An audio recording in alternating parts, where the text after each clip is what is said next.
भाग्यवत भगवान की है आरती, पापियों को पाप से है तारती। कर्पूरे गौरम करुणावतारम, संसार सारम भुजगेन्द्रहारम, सदा वसन्तम हृदयारविन्दे, अभो भवानी सहितं नमः। त्वमेव माता च पिता त्वमेव, त्वमेव बन्धु च सखा त्वमेव, त्वमेव विद्या द्रविणं त्वमेव, त्वमेव सर्वं मम देवदेव, त्वमेव सर्वं मम देवदेव, त्वमेव सर्वं। तो आइए, जय जय सिया राम, जय जय श्री राधे। हम सभी का परम सौभाग्य इस पावन पवित्र श्रावण मास में पावन पवित्र श्रद्धाम वृंदावन की पावन धरा अटल वन परिक्रमा मार्ग में स्थित इस अखंड लक्ष्य धाम में बैठकर हम और आप हरिहर दोनों की उपासना से जुड़ रहे हैं। पूज्य महाराज श्री के पावन सानिध्य में हम और आप रात्रि के सत्र में श्रीमद् भागवत महापुराण की मंगलमय कथा जो 4 तारीख से प्रारंभ है 30 जुलाई तक चलेगी। लगभग 27 दिन का ये अनुष्ठान हम सभी को प्राप्त हो रहा। प्रथम सत्र में प्रथम बेला में भगवान भोलेनाथ की आराधना हम सभी कर रहे हैं।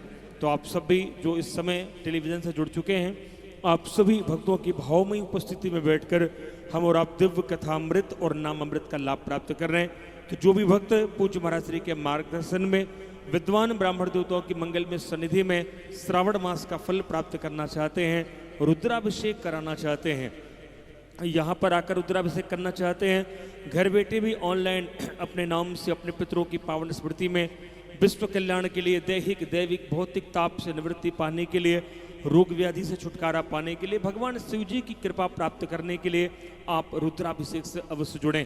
कल श्रावण का पहला सोमवार है, तो आज अधिक से अधिक अपना रजिस्ट्रेशन कराएं। यहाँ विद्वान ब्राह्मण देवता आपके नाम से भगवान भोलेनाथ का निर्माण होगा, पूजन होगा, फिर आपके नाम से रुद्राभिषेक होगा, जिसका फल आपको घर तक प्राप्त होगा। उसके साथ ही साथ पूज्य महाराज श्री के पावन सानिध्य में यह अनुष्ठान लगभग 30 जुलाई तक है। तो आप कथा के लिए भी सादर आमंत्रित हैं। घर बैठे भी आप यजमान सहयजमान या भागवत जी की पोथी भी आप रखवा कर इस श्रावण मास में कथा का लाभ प्राप्त कर सकते हैं। गोकर्ण जी भी इसी श्रावण के मास में भागवत जी की कथा सुनाई थे। तो हम सभी का परम सौभाग्य है कि वृंदावन की पावन धरा पर और परिक्रमा मार्ग में बैठकर वृंदावन का जो हृदय स्थल कहलाता है अखंड लक्षधाम, निरंतर भगवान के नामों का संकीर्तन चल रहा। श्री राम जय जय राम। तो जहाँ नाम के रूप में भगवान विराजमान है, तो यहाँ पर सत्संग और कई गुना लाभ की प्राप्ति कराता है। तो आप 30 दिवसीय अनुष्ठान से अपने आप को अवश्य जोड़ें। पूज्य महाराज श्री के पावन सानिध्य में 18 जुलाई से पुरुषोत्तम मास लग रहा। तो इस बार हम और आप 13 से लेकर 19 अगस्त तक वृंदावन ब्रज 84 कोस की यात्रा भी करेंगे। उसके लिए भी आप अपना रजिस्ट्रेशन अवश्य कराएं। इसी वाहनों के द्वारा यात्रा होगी, रात्रि में विश्राम वृंदावन में होगा। तो अधिक से अधिक पूज्य महाराज श्री तो 84 कोस परिक्रमा वाले महाराज जी के नाम से ही जानने लगे हैं लोग, लेकिन इस बार सौभाग्य मिल रहा पुरुषोत्तम मास में परिक्रमा करने का। आप इससे अवश्य जुड़ें। उत्तराखंड की पावन धरा देवभूमि के चारों धाम की यात्रा करेंगे, बद्रीनाथ, केदारनाथ, गंगोत्री, यमुनोत्री, 1 सितंबर से लेकर 10 सितंबर तक। तो आप अधिक से अधिक उसमें भी चलें। और देवताओं की भूमि कही जाती है उत्तराखंड। हरिद्वार से यात्रा प्रारंभ होगी, गंगा जी में स्नान के बाद गंगा पूजन के साथ। तो आप अधिक से अधिक उससे जुड़ें। उसके साथ ही साथ निरंतर आप सभी को वृंदावन की प्राप्ति हो जाए, आपको ब्रजवास मिल जाए। इसके लिए पूज्य महाराज श्री मुक्तिपथ सेवा संस्थान के माध्यम से ब्रजवास की जो इच्छा हमारे वृद्ध साधक जो भी भक्त रखते हैं उनको पूरे स्वामित्व के साथ कक्ष प्राप्त हो रहा। जीवन पर्यंत का, जीवन के साथ और जीवन के बाद भी कक्ष आपका है। रजिस्ट्री आपके नाम की हो रही है। संस्था का यानी मुक्तिपथ सेवा संस्थान का किसी प्रकार का उत्तराधिकारी इसमें नहीं होगा। पूरी तरह से वो आपका, उसके बाद आपके बच्चों का, फिर उनके बच्चों को मिलेगा। यानी पूरी तरह से वो कक्ष आपका हो रहा। तो अतिशीघ्र कार्यालय के नंबरों पर फोन करके आप कक्ष के लिए भी जुड़ें। और इस समय मैं चाहूँगा, कल श्रावण का सोमवार है, तो आप रुद्राभिषेक से अपने आप को अवश्य जोड़ें। कथा के मध्य में और उन दानदाताओं के नामों की घोषणा की जाएगी जो लगातार रुद्राभिषेक में कथा में अपना सहयोग समर्पित कर रहे हैं। आइए हम सभी हाथ जोड़कर पूज्य महाराज श्री के पावन श्री चरणों में प्रार्थना करें कि आज की मंगल में कथा सुनाकर हमारे अंदर भी हरि हर दोनों की उपासना बढ़े, दोनों के श्री चरणों में हमारा प्रेम बढ़े। इन्हीं पवित्र भावों को लेकर आइए चलें हम और आप पूज्य महाराज श्री के श्री चरणों में। बोले वृंदावन बिहारी लाल की जय, श्रीमद् भागवत महापुराण की जय, श्री वृंदावन धाम की जय। जय जय श्री राम।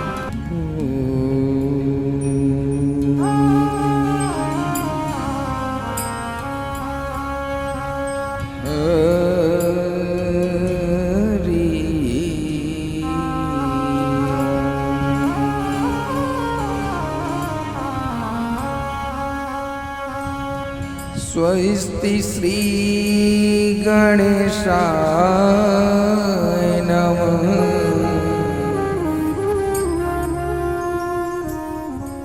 स्वस्ति श्री सरस्वत्यै नमः।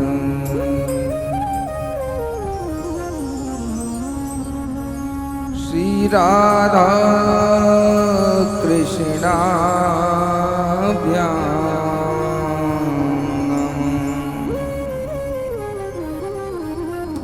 गुरु चरण कमलेभ्यो नमः।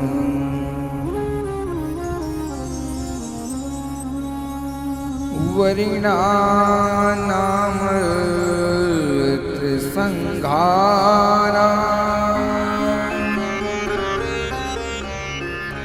रसानां छन्दसामपि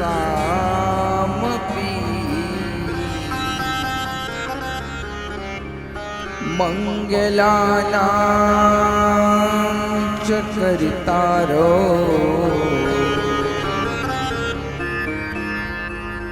वन्दे वाणी विनायक।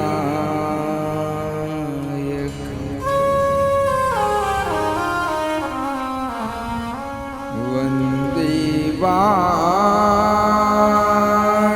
विनायक।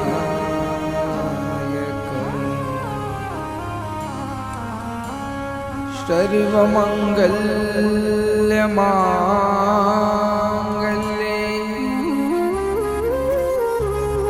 शिवे सर्वाद्यसाधिके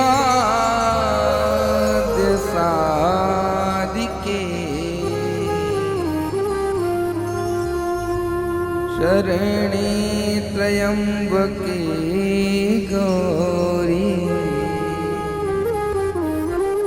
नारायणे नमोस्तुते।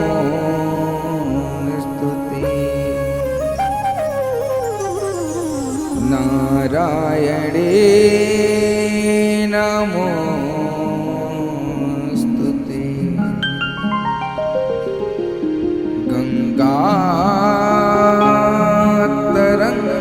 गंगातरंगरमणीय जटाकलापं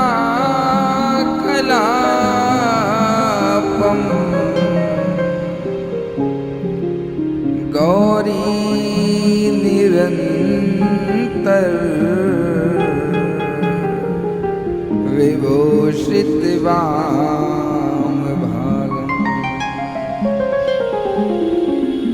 नारायण प्रिय मदङ्गमगापहारम्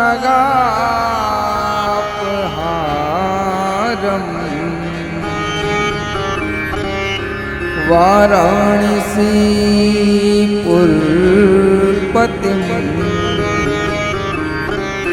भज विश्वनाथ।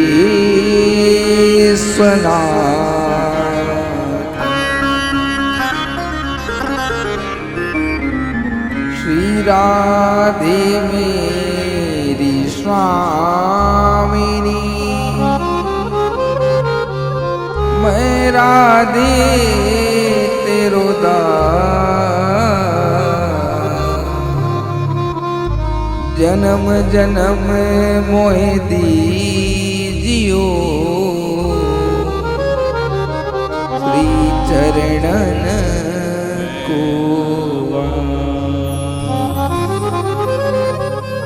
श्री कृष्ण कथा जहाँ होते हैं आओ विराजो सुखदेव महाराज राधे माँ सहित प्रभु सदा करो कल्याण सदा करो कल्याण। प्रेम से बोले बांके बिहारी लाल की राधा रानी सरकार की जय भक्तवत्सल भगवान की जय हनुमंत बलवंत लाल की जय माता पिता की जय सदगुरुदेव भगवान। लोगों को इस दास का जय जय श्री राम। प्रेम से बोले बांके बिहारी लाल की जय राधा रानी सरकार की जय भक्तवत्सल भगवान की जय। तो आइए महाराज, आज की कथा में प्रवेश करने के पूर्व नित्य प्रतिदिन की भांति मन और वाणी को पवित्र करने हेतु हरि नाम का संकीर्तन, उसके तत्पश्चात आज के इस दिव्य मंगलमयी कथा की ओर हम लोग प्रवेश करेंगे। गुरु राधा रमण लाल की जय।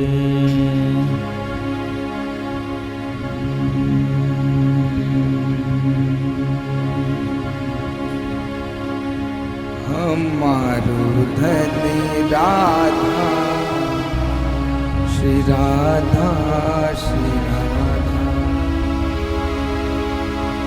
परम धन राधा राधा राधा राधा राधा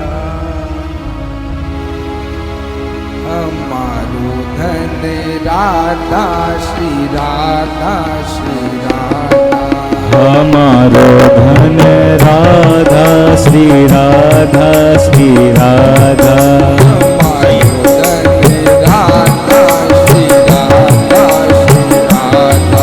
हमारो धन राधा श्री राधा श्री राधा परम धन राधा राधा राधा राधा राधा परम धन राधा राधा राधा राधा राधा परम धन राधा राधा राधा राधा राधा परम धन राधा राधा राधा राधा राधा हमारो धन राधा श्री राधा श्री राधा हमारो धन राधा श्री राधा श्री राधा हमारो धन राधा श्री राधा श्री हमारो धन राधा श्री राधा श्री राधा राधा जीवन धन राधा राधा राधा राधा राधा जीवन धन राधा राधा राधा राधा राधा परम धन राधा राधा राधा राधा राधा परम धन राधा राधा राधा राधा राधा हमारो धन राधा श्री राधा श्री राधा हमारो धन राधा श्री राधा श्री राधा राधा रमण लाल की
नीलमणि नंदलाल सवरिया प्यारे।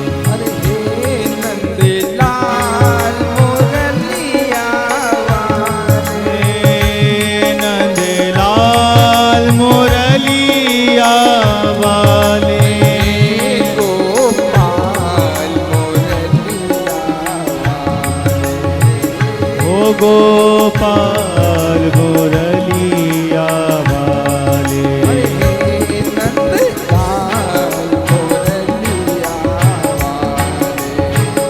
ओ नंदलाल मुरलिया वाले। श्री राधा जीवर नीलमणि गोपाल मुरलिया वाले, श्री राधा जीवर नीलमणि गोपाल सवरिया प्यारे।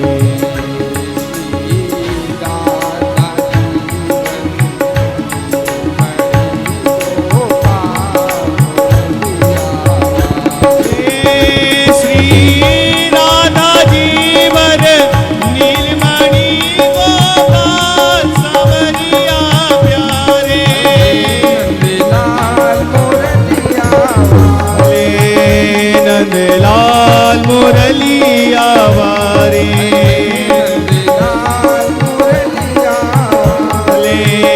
नंदलाल मुरलिया वाले, श्री राधा जीवर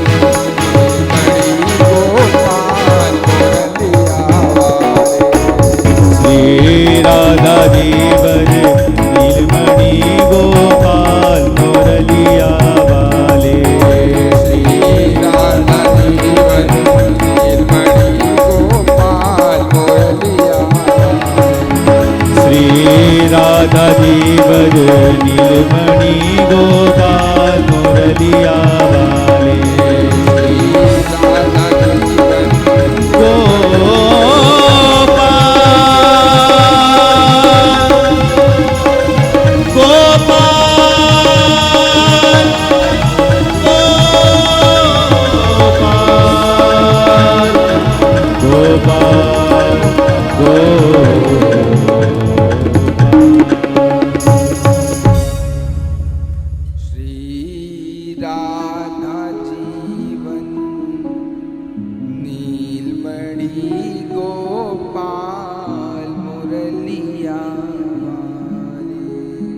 श्री राधा जीवर नीलमणि गोपाल सवरिया प्यारे। अरे हे नंदलाल मुरलिया वाले, ओ नंदलाल मुरलिया वाले, अरे हे गोपाल मुरलिया वाले, गोपाल मुरलिया वाले, श्री राधा जीवन नीलमणि गोपाल मुरलिया वाले। बोलो नंद के लाल की जय, बाके बिहारी लाल लाल की जय, जय जय श्री राधा। राधे। इस प्रकार मन और वाणी दोनों को पवित्र करते हुए हम लोग आज परम पिता परमेश्वर की परम मंगलमयी अनन्य लीलाओं की ओर बढ़ेंगे, जिन लीलाओं को गुणानुवाद करवा के परम पिता परमेश्वर हम कलिकाल के मानव के लिए एक सरल रास्ता, सहज रास्ता प्रदान किया है। कहने का तात्पर्य, आज जीवन में बहुत बड़ी विडंबनाएं हमारे और आपके सामने नित्य प्रतिदिन आती रहती। कोई ऐसा दिन नहीं है जिस दिन हमें समस्याओं का समाधान ना करना पड़े और समस्याओं का सामना ना करना पड़े। आंख खुली नहीं, समस्याएं आपके सामने खड़ी हैं। अब वो किसी भी आश्रम में हो, चाहे गार्हस्थ में हो, वानप्रस्थ में हो, ब्रह्मचर्य में हो, संन्यास, आज चारों आश्रमों में बड़ी विडंबनाएं हैं। आंख खुली नहीं महाराज, और समस्याओं का सामना हमें करना है। तो इन समस्याओं के समाधान से बचने का कोई तो उपाय परमात्मा ने दिया ही होगा। तो इन समस्याओं से प्राणी बचे कैसे, प्राणी इन समस्याओं का सामना करे कैसे? हर दिन प्राणी बहुत आक्रांत है, क्लेश से परेशान है और समस्याओं से महाराज नित प्रतिदिन दुखी ही दुखी होता जा रहा है। और उसी चिंता में, उसी महाराज सोच में हम आप अपने शरीर के साथ अपने जीवन को भी नष्ट करने का कार्य प्राय करते हैं। लेकिन परमात्मा का कथन है महाराज कि जो हो रहा है उसे होने दे, ये भी मेरी ही एक लीला है। जो हो रहा है उसे होने दे, जो हो गया उसे सोच मत। यदि सोचेगा तो महाराज समस्याओं का सामना तुझे करना ही पड़ेगा और इन समस्याओं से बच नहीं पाएगा। बचना है तो क्या करना है? परमात्मा ने कहा यदा भावी न तदा भावी, भावी चेन्न तदन्यथा।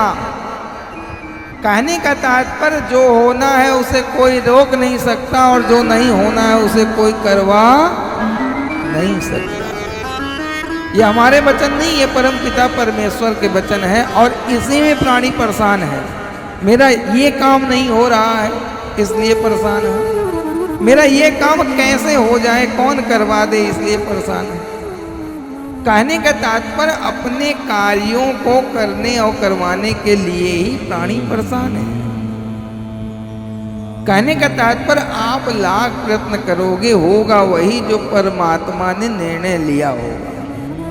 यानी जो होना है उसे कोई रोक नहीं सकता। ये समझ लो, परमात्मा की परम सत्ता को हमें समझना चाहिए। जो होना है उसे कोई रोक नहीं सकता और जो नहीं होना है उसे कोई करवा नहीं सकता। इस बात को जान लोगे तो सुबह उठोगे, परमात्मा का सुमिरन मन में आएगा, सामने समस्याएं नहीं आएंगी। और परमात्मा के उस परम सत्ता को नहीं जान पाओगे तो आपके सामने परमात्मा के नाम का सुमिरन नहीं, आपके सामने वो समस्या ही आएगी जिस समस्या के बारे में आप सोच रहे हैं। तो इसलिए महाराज हमें अगर इन समस्याओं से बचना है तो केवल और केवल समझ लें, जो होना है उसे कोई रोक नहीं सकता और जो नहीं होना है उसे कोई करवा नहीं सकता। बोले बांके बिहारी लाल की जय। तो इस प्रकार से कल देखा कि सौनक जी महाराज हम प्राणियों के कल्याण के लिए पहले भी निवेदन किया, यह 27 दिन की कथा इसीलिए रखी गई है महाराज कि हम आपको पूर्ण रूप से समय दे पाएं और आप कथा को पूर्ण रूप से समय दे पाओ। और उनमें जो भी गुप्त रहस्य छुपे हुए हैं श्रीमद् भागवत महापुराण के, जो सप्ताह ज्ञान यज्ञ के अंतर्गत संभव नहीं हो पाते, उन पहलुओं को भी हम आपके समक्ष रख पाए। कहने का तात्पर्य सौनक जी 88,000 श्रोताओं के साथ बैठे हुए हैं और कथा श्रवण करने के लिए कथा की इच्छा है। वो भी इच्छा क्यों है? केवल और केवल कलिकाल के प्राणियों को किस प्रकार से समझ में आ जाए ये कथा, इसलिए बार बार पूछते हैं। और खड़े होकर 6 प्रश्नों का उत्तर पूछ लिया, 6 प्रश्न कर दिया। श्री सूत जी महाराज आपसे निवेदन है, ये मैं अपने लिए नहीं पूछ रहा हूं, ये केवल और केवल समाज कल्याण के लिए पूछ रहा हूं। हमारे 6 प्रश्नों का उत्तर आप दे दो। कहने का तात्पर्य सूत जी ने कथा करना प्रारंभ भी नहीं किया और महाराज सौनक जी खड़े होकर हाथ जोड़ के निवेदन करने लग गए।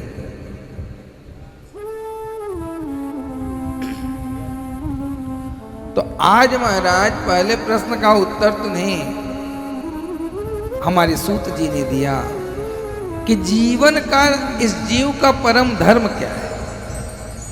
यानी हम आए हैं तो हमारा परम धर्म क्या है। सूत जी ने बताया कि जीव का एक ही परम धर्म है, परम पिता परमेश्वर से प्रीति लगाना।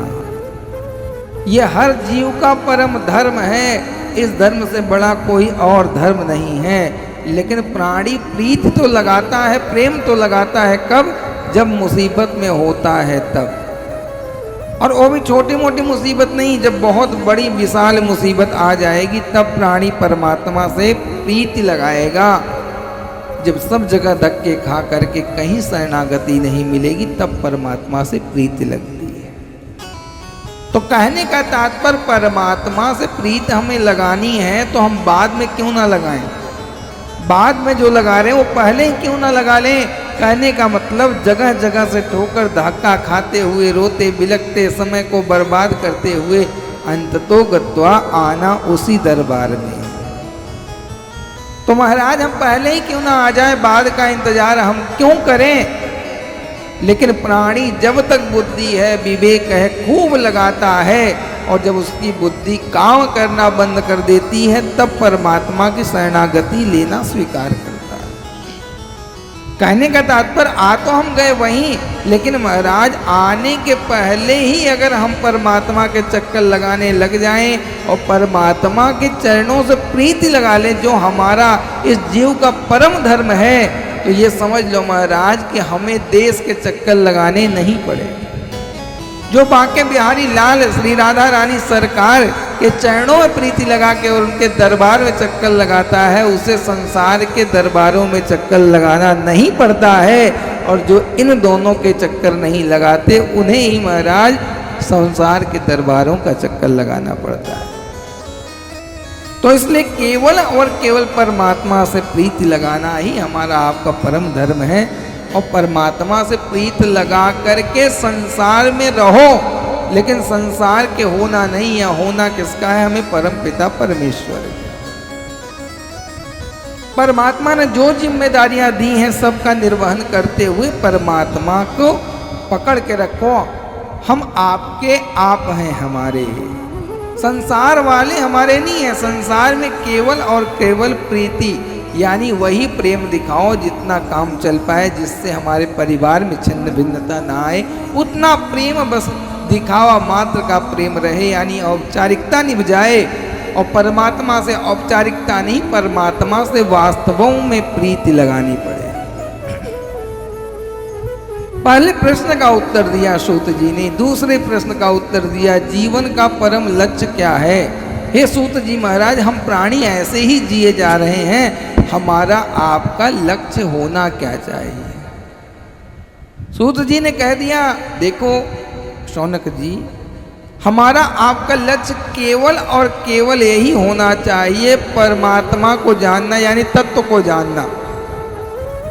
लेकिन तत्व को जानेंगे कैसे? तत्व को जानने के लिए ये मानव शरीर मिला है। मानव शरीर के अतिरिक्त कोई ऐसा महाराज तन नहीं है, कोई ऐसा योनि नहीं है जिसके द्वारा इस तत्व को जाना जाए।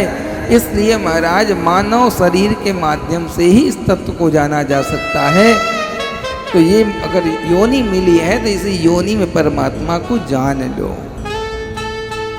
दूसरे प्रश्न का उत्तर इस प्रकार दिया,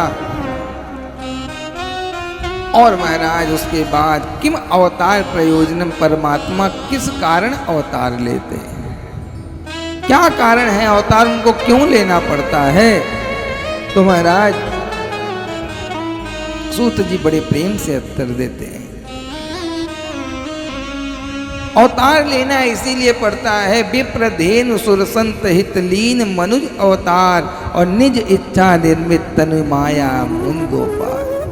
परमात्मा पहले विप्र यानी वेदज्ञ ब्राह्मणों के लिए, उनकी रक्षा के लिए उत्पन्न होते हैं। दूसरा महाराज धेनु यानी देसी गौ माता के लिए, जिन पे आज बहुत अत्याचार हो रहा है, पापाचार। और धेनु को छोड़ो, इन चारों को महाराज अगर देखा जाए तो इन चारों के ऊपर ही कुठाराघात हो रहा है, उसमें से ज्यादा गौ माता के ऊपर अत्याचार हो रहा है। यानी विधर्मी जितने भी हैं ब्राह्मणों की टारगेट करते हैं, गायों को टारगेट करते हैं, देवताओं को टारगेट करते हैं और संतों को टारगेट करते हैं। यानी इन चारों से ही सनातन टिका हुआ है, रीढ़ की जो हड्डी है ये चार हैं। इसलिए विधर्मियों को पता है कि महाराज इन चारों को यदि हम सनातन से मिटा दें तो सनातन की नैया डूब जाएगी।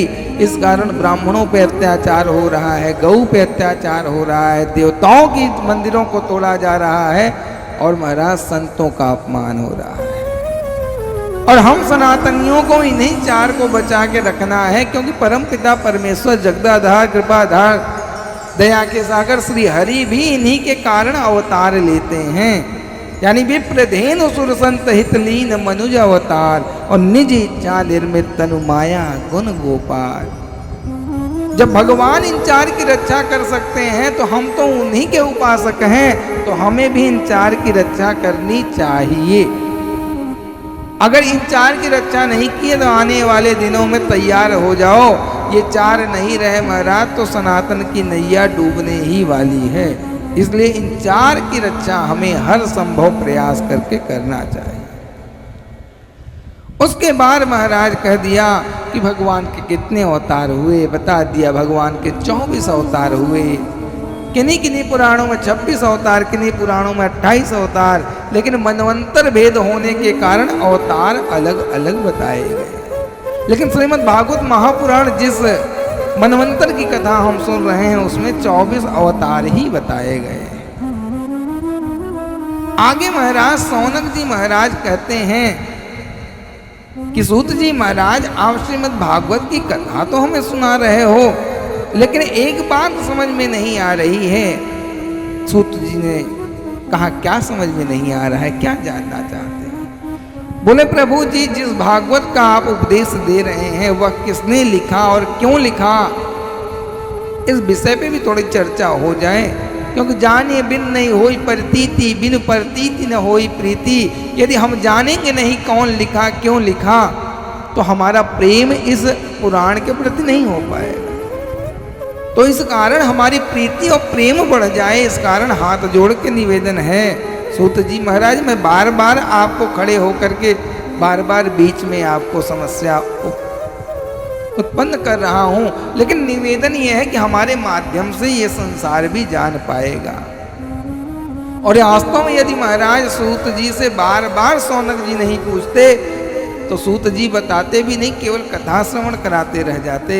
इस बात के लिए बार बार सौनक जी आगे आ जाते हैं। मुस्कुराते हुए सूत जी बोले देखो सौनक जी, महर्षि पाराशर के यहाँ द्वापर के अंत में मत्स्यगंधा के उदर से वेद व्यास जी का जन्म होता है और उन्होंने देखा कलिकाल के प्राणियों के लिए, कलयुग के प्राणियों की बुद्धि बड़ी मंद हो जाएगी, अल्प बुद्धि हो जाएगी, इनका कल्याण कैसे होगा, यही सोच करके पहले एक वेद हुआ करता था, उनके 4 वेद कर दिए। और महाराज 4 वेद के बाद पंचम वेद यानी श्री महाभारत की रचना कर दी। उससे भी काम नहीं चला, अन्य 17 पुराणों की रचना कर दी, लेकिन फिर भी मन अशांत है, अभी उनके मन को शांति नहीं मिल रही है।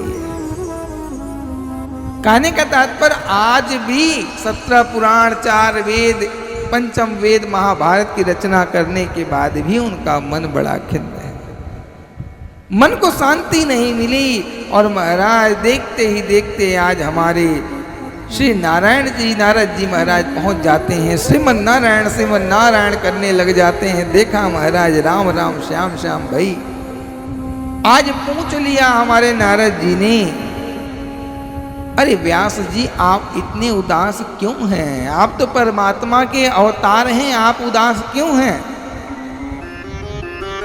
आज नारद जी की बात सुन के कहते हैं नारद जी,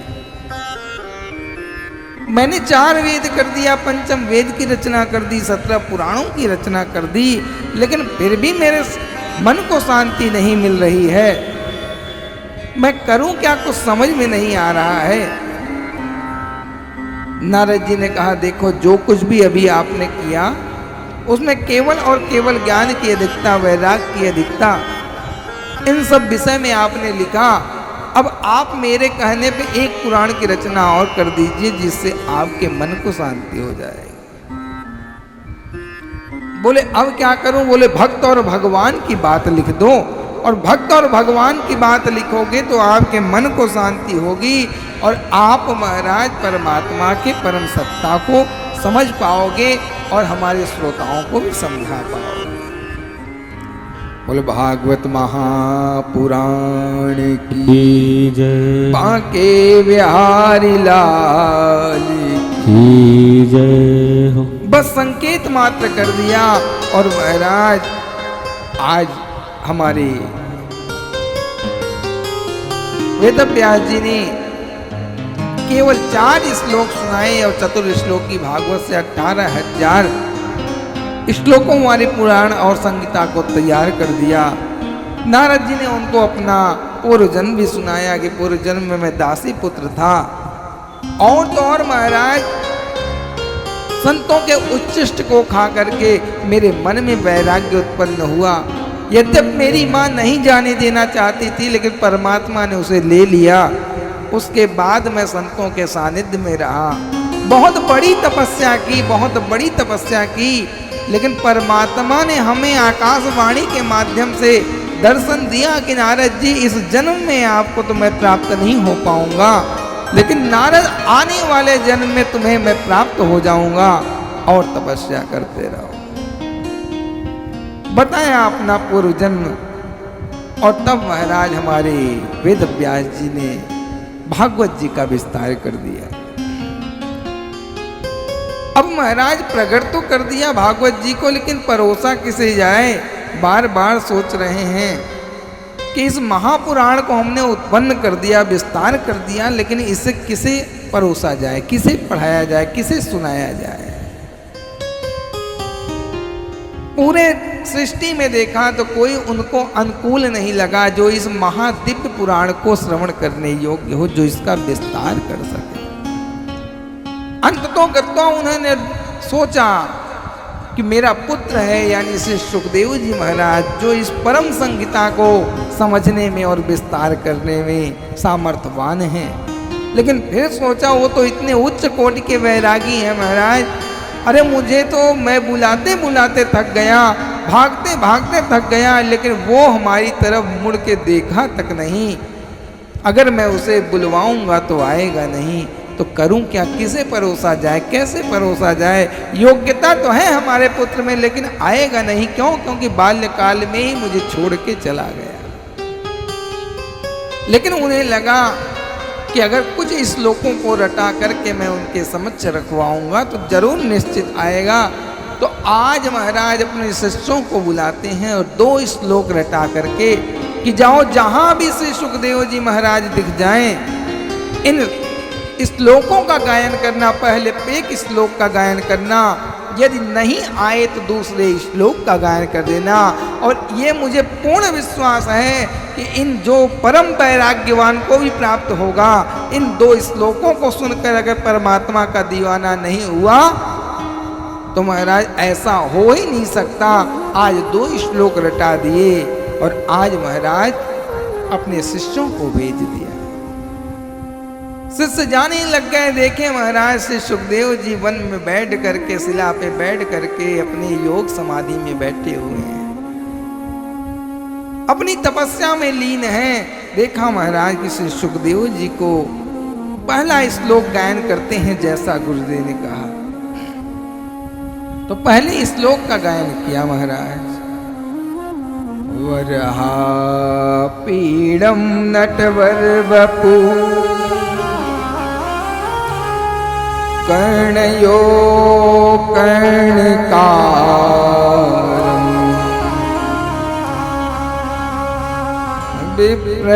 विप्रदिवास कनक कपिसं वैजयन्ती च माला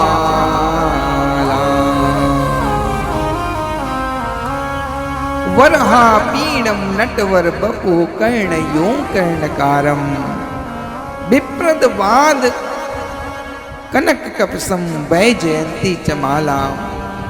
आज महाराज हमारे परम पिता परमेश्वर के स्वरूप का वर्णन कर दिया।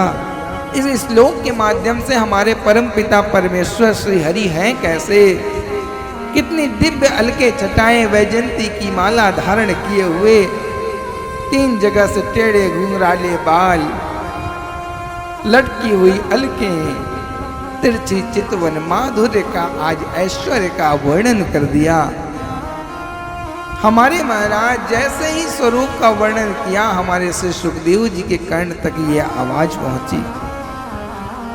आज महाराज सोचने लग गए जो इतना सुंदर है उसके दर्शन अवश्य करने चाहिए। और कौन ऐसा अभागा हो जाएगा जो परमात्मा के स्वरूप के वर्णन को सुन करके उनके दर्शन को लालायित ना हो। ठीक वैसे ही स्थिति आज महाराज हमारे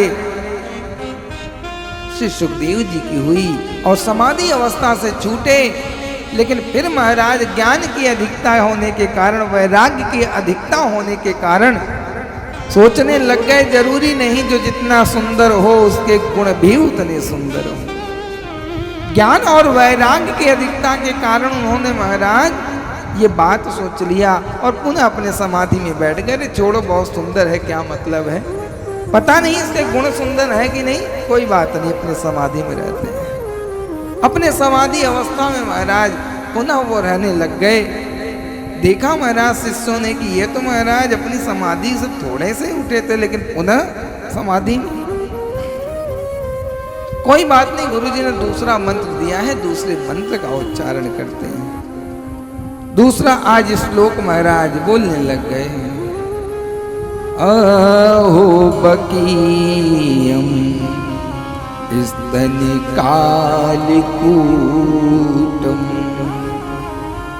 जेनांसया पाय यदा प्रसादी लेवे गतिम धाचितांततोन्यम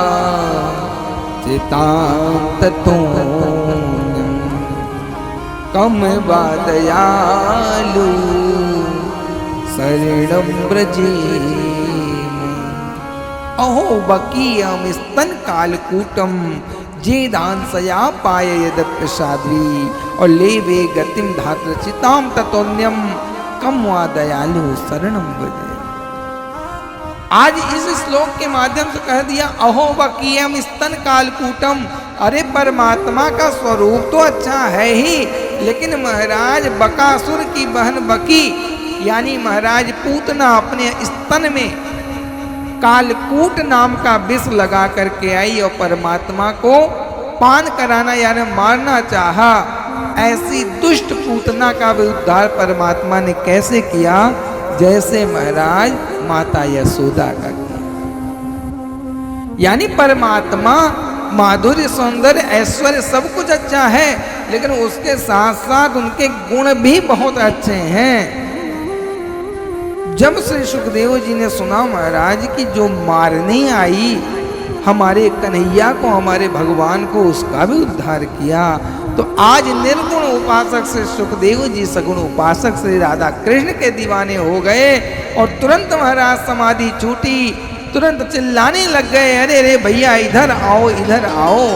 शिष्य जैसे ही गए बोले आप लोग कौन हो और ये श्लोक आपने कहाँ से सीखा, हमें भी थोड़ा सीखना है, आप बताओ। बोले अरे महाराज ये 2 ही श्लोक हैं, ऐसे 18,000 श्लोक हमारे गुरु जी के पास हैं, यदि आप जाना चाहो तो हमारे साथ चलो, हम गुरु जी से मिला देंगे। आज महाराज परमात्मा के गुणों पे रीझ करके श्री सुखदेव जी चल पड़े और जैसे ही आज महाराज गए पिता देखते ही आज प्रसन्न हो गए और पिता का महाराज पिता के लिए पुत्र का स्पर्श चंदन से भी ज्यादा शीतल बताया। यानी पिता अगर पुत्र का स्पर्श कर ले और मस्तक पे चंदन लगा ले तो मस्तक पे चंदन की शीतलता फीकी पड़ जाती पुत्र के स्पर्श मात्र से। आज महाराज जैसे ही पुत्र का स्पर्श हुआ अंक से भर लिए और आज महाराज परम सुख की आनंद अनुभूति करने लग गए। श्री सुखदेव जी महाराज को समस्त पूरे भागवत का विस्तार करके उनको प्रसाद रूप में दिया और कह दिया देखो पुत्र, इस भागवत का जितना विस्तार हो सके उतना करना, क्योंकि तुम्हारे ऊपर ही ये आगे भागवत विस्तार की जिम्मेदारी है। और यही महाराज समय आने पर परीक्षित को कथा श्रवण करा के परमात्मा मोक्ष पद को प्राप्त करवाते हैं। बोलो भागवत महापुराण की जय। राधा रमण लाल की जय। भक्तवत्सल भगवान की जय। तो आज महाराज परम पिता परमेश्वर की कृपा से श्री सुखदेव जी निकल पड़े। तो आइए भजन का सहारा लेते हुए हम लोग कथा की ओर आगे बढ़ेंगे। बोलो बांके बिहारी लाल की जय हो।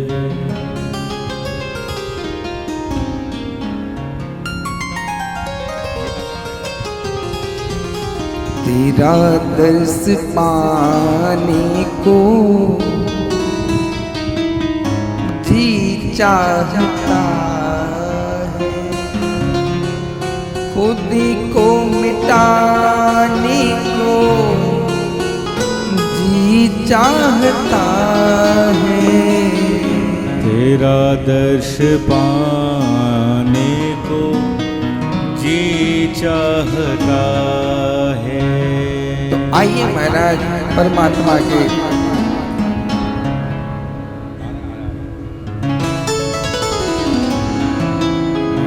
तेरा दर्श पाने को जी चाहता है।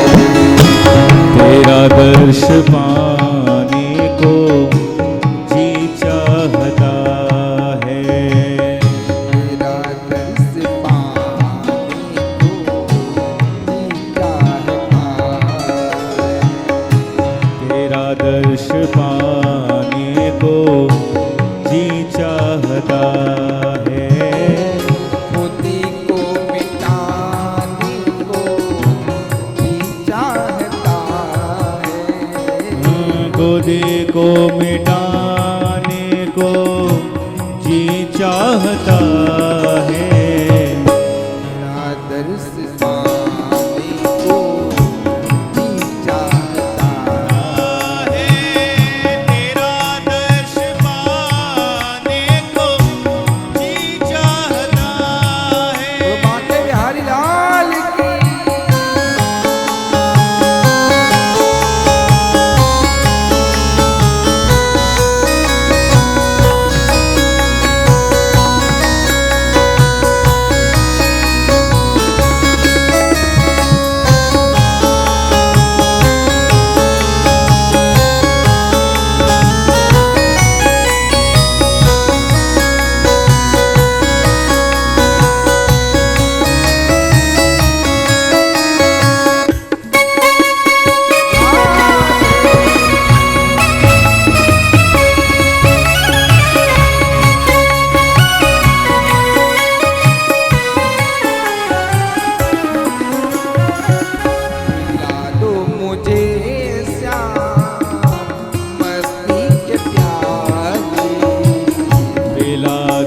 मुझे शाम मस्ती के प्याले। पिला दो मुझे श्याम मस्ती के प्याले।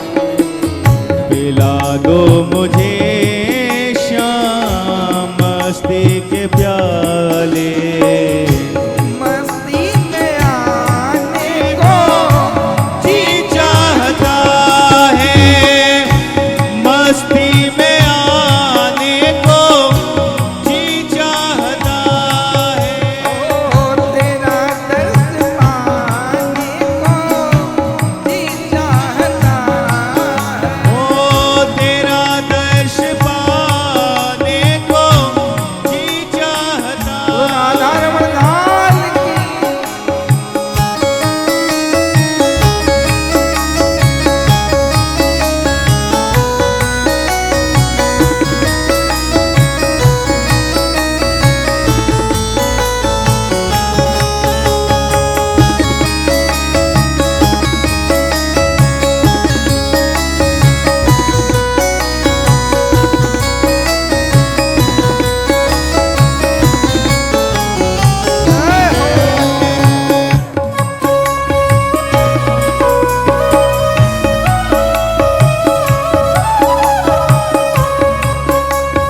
तेरी आंखों की शरारत को नहीं देखा।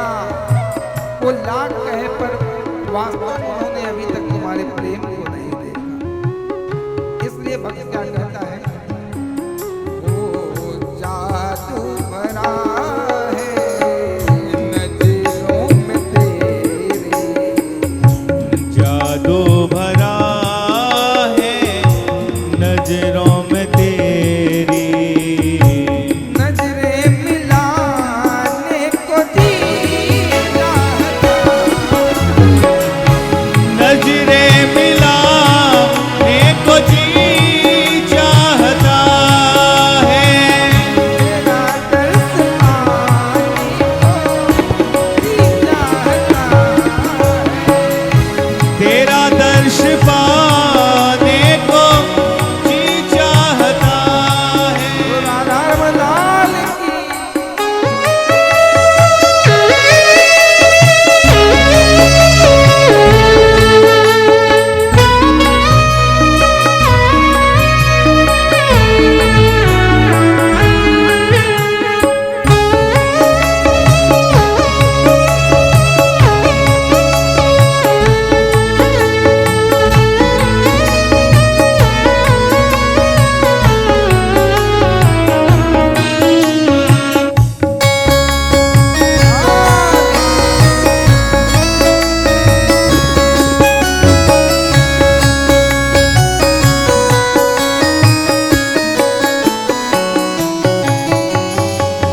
पागल बनाए मुस्कान तेरी, पागल बनाए मुस्कान तेरी, भक्त कहता है हे भगवान, हे बांके बिहारी लाल, पागल बनाए मुस्कान तेरी।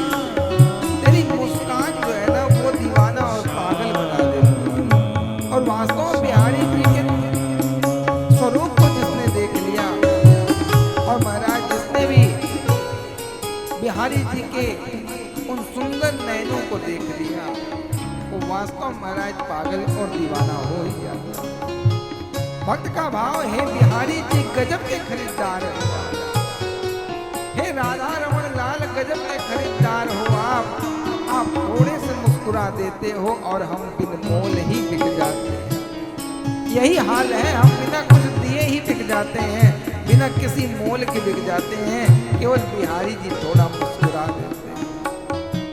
इसलिए भक्त कहता है, ओ पागल बनाए मुस्कान तेरी, बाल बनाए मुस्कान तेरी, अपना बनाने को जी चाहता है, अपना बनाने को जी चाहता है, तेरा दर्श पाने को जी चाहता है, तेरा दर्श पाने को जी चाहता है, खुद को मिटाने को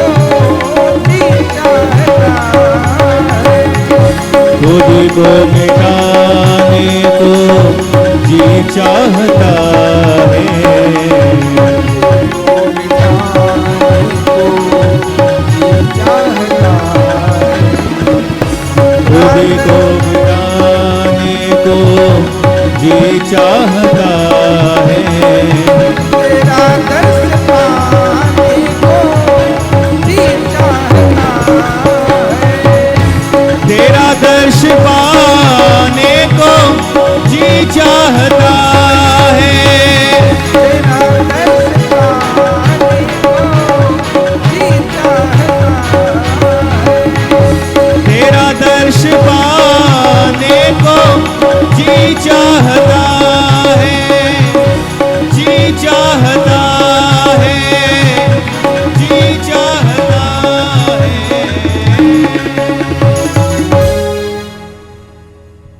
तेरा दर्श पाने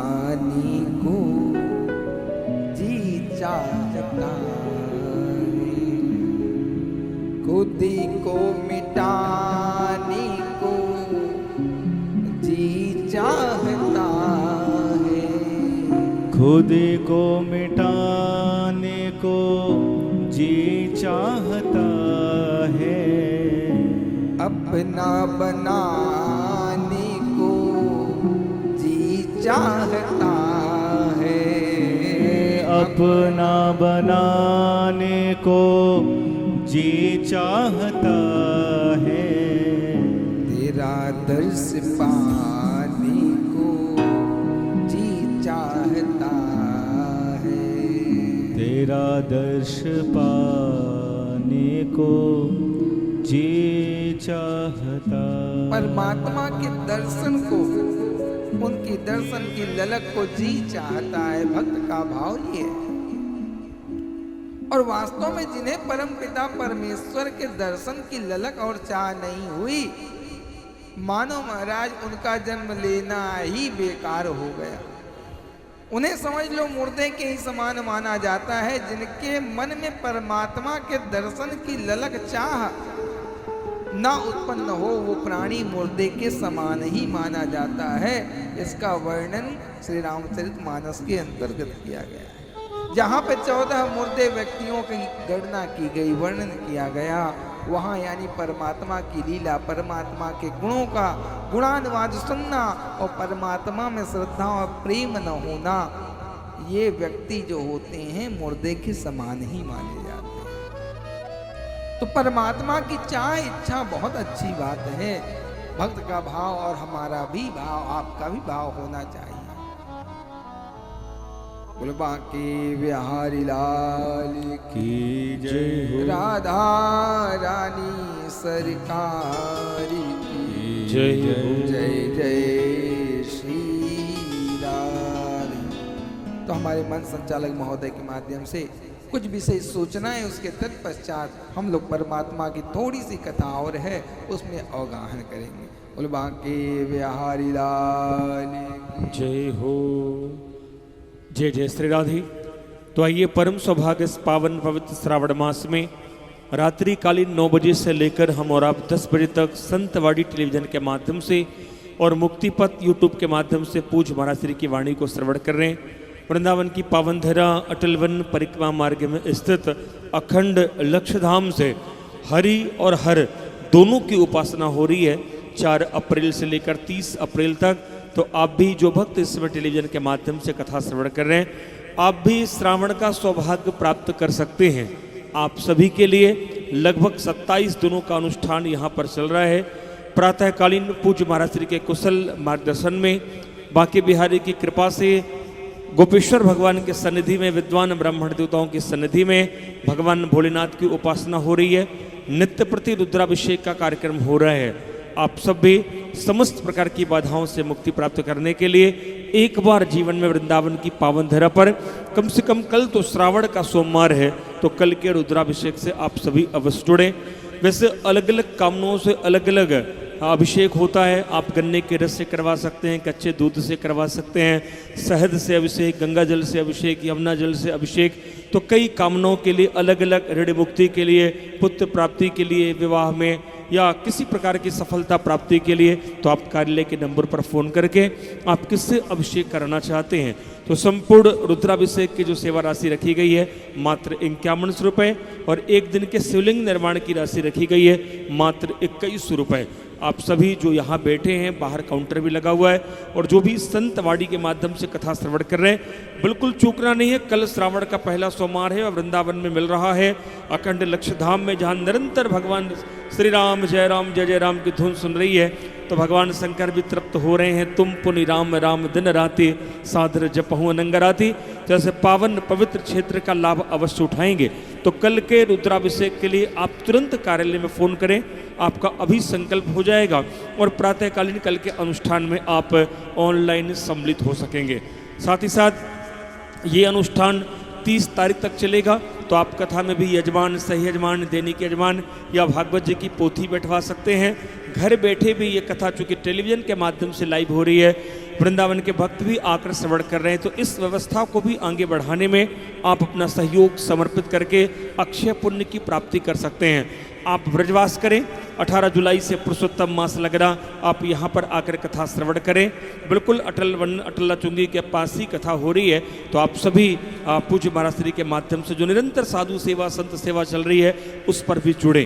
उसके साथ ही साथ 13 अगस्त से लेकर 19 अगस्त तक हम और आप पुरुषोत्तम मास का लाभ उठाएंगे वृंदावन ब्रज 84 कोस यात्रा के माध्यम से। विशेष एसी वाहनों के द्वारा यात्रा होगी। रात्रि विश्राम आपका वृंदावन में होगा। आपके आवास निवास भोजन चाय नाश्ते की सारी व्यवस्था मुक्तिपथ सेवा संस्थान करेगा। अपने आने की सूचना दें, अपना रजिस्ट्रेशन आप सभी अवश्य कराएं। तो अधिक से अधिक आप सभी पूज्य महाराज श्री के पावन सानिध्य में ब्रज 84 कोस की यात्रा से अवश्य जुड़ें। अभी आप देख रहे हैं टेलीविजन के माध्यम से वो प्लेट भी लगी हुई है, आप दर्शन करके जो कार्यालय के नंबर लिख रहे हैं तुरंत फोन करके अपना रजिस्ट्रेशन आप सभी अवश्य करा दें, ताकि वृंदावन में जहाँ जहाँ भगवान ने लीलाएं करी हैं हम सभी महाराज जी के मार्गदर्शन में उन सभी लीलाओं का आनंद लेंगे और एक पिकनिक जैसा माहौल हो जाता है। सब सभी जाते हैं, ब्रज महिमा का कथा श्रवण करेंगे, गाड़ियों के माध्यम से यात्रा होगी, रात्रि विश्राम वृंदावन में करेंगे। पूज्य महाराज श्री का सानिध्य हम सभी को प्राप्त होगा। नित्य प्रति बांके बिहारी राधा वल्लभ का दर्शन, वृंदावन की परिक्रमा, गोवर्धन की परिक्रमा, इन सब का आनंद आपको मिलने वाला है पुरुषोत्तम मास में। अवश्य जुड़ें। चारों धाम की यात्रा उत्तराखंड की पावन धरा देवभूमि में हम और आप 1 सितंबर से 10 सितंबर तक हो रही है। तो आप सभी बद्रीनाथ केदारनाथ गंगोत्री यमुनोत्री की यात्रा के लिए सादर आमंत्रित हैं। हरिद्वार से यात्रा प्रारंभ होगी गंगा पूजन गंगा स्नान के साथ। तो आप अधिक से अधिक चारों धाम की यात्रा में आप भी अपने आप को अवश्य जोड़ें। पूज्य महाराज श्री के पावन सानिध्य में आप सभी को वृंदावन की प्राप्ति हो जाए, ब्रजवास में आपकी एक कुटिया हो जाए, एक कक्ष का निर्माण हो जाए, आप भी ब्रजवासी हो जाएं, आपको भी ब्रजरज की प्राप्ति हो जाए, आपका भी पूरा परिवार वृंदावन से जुड़ जाए। हो सकता है आपका जन्म देश विदेश में कहीं हुआ हो, लेकिन आप सभी को वृंदावन की प्राप्ति के लिए मुक्तिपथ सेवा संस्थान के माध्यम से मुक्तिपथ ब्रजवास बनके तैयार हो रहा। टेलीविजन के माध्यम से लगातार आप देखते हैं किस प्रकार बनकर तैयार होगा। हमारा वो कई एकड़ पर विशाल बन रहा, जहाँ पे ठाकुर जी का दिव्य मंदिर होगा, आप सबके लिए आपका कक्ष होगा, पार्क होगा, इन सारी सुविधाओं का आनंद हम सभी प्राप्त करेंगे। तो आप अधिक से अधिक उसके लिए संपर्क करें। आज कई भक्तों ने अपने कक्षों की बुकिंग कराई है, मैं उनके नामों की घोषणा कर दूं। कोमल मिश्रा हैं राजकोट से, आपने भी मुक्तिपथ सेवा संस्थान में बन रहे ब्रजवास धाम में अपना एक स्टूडियो अपार्टमेंट बुक किया है, बहुत बहुत धन्यवाद। रीना सिंह जी हैं मोहाली से, आपने भी एक स्टूडियो अपार्टमेंट के लिए अपनी बुकिंग राशि समर्पित करी है। श्री प्रवीण सिन्हा जी दिल्ली से 1 BHK के लिए और श्री रवि पांडे जी मेरठ से 1 BHK के लिए अपनी सेवा राशि समर्पित कर रहे हैं। आप में से जो भक्त आगे आना चाहते हैं तो मात्र 21,000 रुपये, 31,000 रुपये व 51,000 रुपये की सेवा राशि लिखाकर, चाहे आप 12/24, 15/34 व 20/44 का जो कक्ष लेना चाहते हैं उसके लिए अपनी सेवा राशि समर्पित करके आप भी अपनी बुकिंग राशि समर्पित करके अपना कक्ष प्राप्त कर सकते हैं, जिसमें पूर्ण स्वामित्व आपका होगा, जीवन पर्यंत का, जीवन के बाद भी होगा, आपकी पीढ़ियों का होगा। संस्था के उसमें किसी प्रकार का कोई एकाधिकार नहीं होगा। एक बार जो आप कक्ष बुक कराएंगे वो आपके बाद आपकी पीढ़ियों को, आपके बच्चों को मिल जाएगा। ये विशेष लाभ आपको पूज्य महाराज श्री प्रदान कर रहे हैं। तो अवश्य भगवान की प्राप्ति हो जाए या वृंदावन मिल जाए, ये दो बात नहीं, एक ही बात है। नाम रूप लीला धाम चारों की प्राप्ति महाराज जी करा रहे हैं। निरंतर साधु संतों का दर्शन कथा का आनंद लेंगे और वृंदावन में आकर साधन करेंगे, कई गुना आपकी भक्ति बढ़ेगी और इसी जीवन में इसी शरीर से भगवान का साक्षात्कार हो सके। तो अति शीघ्र कार्यालय के नंबर पर फोन करके संपूर्ण जानकारी को प्राप्त करके आप अपना कक्ष बुक कराइए। कल चूंकि श्रावण सोमवार है तो कई भक्त रुद्राभिषेक के लिए जुड़ रहे हैं टेलीविजन के माध्यम से और मुक्तिपथ यूट्यूब चैनल के माध्यम से। हमारे पिंकी शर्मा जी हैं बनारस से, कल के रुद्राभिषेक से आप जुड़ रही हैं। विद्या सिंह जी हैं मेरठ से आप जुड़ रहे हैं। कृपा शंकर जी हैं आप कलकत्ता से जुड़ रहे हैं और श्री मुरारी दुबे जी हैं जयपुर से और किशन लाल जी हैं दिल्ली से आप जुड़ रहे हैं। तो आप सभी का बहुत बहुत धन्यवाद। तो मात्र और मात्र 51 रुपये की राशि समर्पित करके, जिसमें ब्राह्मण देवता शिवलिंग का निर्माण करेंगे, रुद्राभिषेक करेंगे, उनका भोजन भंडारा होगा और एक दिन के आप यजमान भी बन जाते हैं। आप नहीं भी आ पाते, नाम गोत्र से संकल्प लेंगे, यानी हरिहर दोनों की उपासना से जुड़ जाएंगे मात्र 51 रुपये की राशि समर्पित करके। तो आप अवश्य जुड़ें। संपूर्ण कथा टेलीविजन के माध्यम से चल रही है। हमारे YouTube चैनल मुक्ति पथ को भी जरूर आप सब्सक्राइब कर लें, ताकि महाराज श्री की इसके पहले की जो कथा है, राम कथा, भागवत कथा, उसका भी आनंद घर बैठे प्राप्त कर सकते हैं। आगे 30 तारीख तक ये आयोजन है, आप बिल्कुल पधारिए। भविष्य में भी वृंदावन में महाराज श्री के माध्यम से राम कथा, भागवत कथा या तो वृंदावन में घर परिवार नगर में कराने के लिए भी आप आगामी तिथियों को प्राप्त कर सकते हैं। आइए पुनः हम सभी कथा क्रम से जुड़े। बोलिए वृंदावन बिहारी लाल की जय, श्रीमद् भागवत महापुराण की जय। जय जय श्री राधे।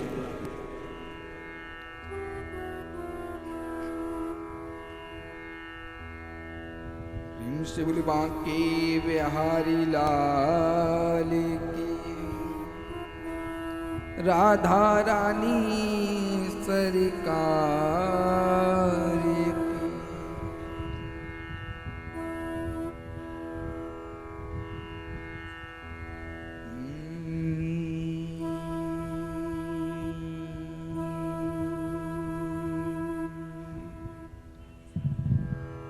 शिवली बांके बिहारी लाल की।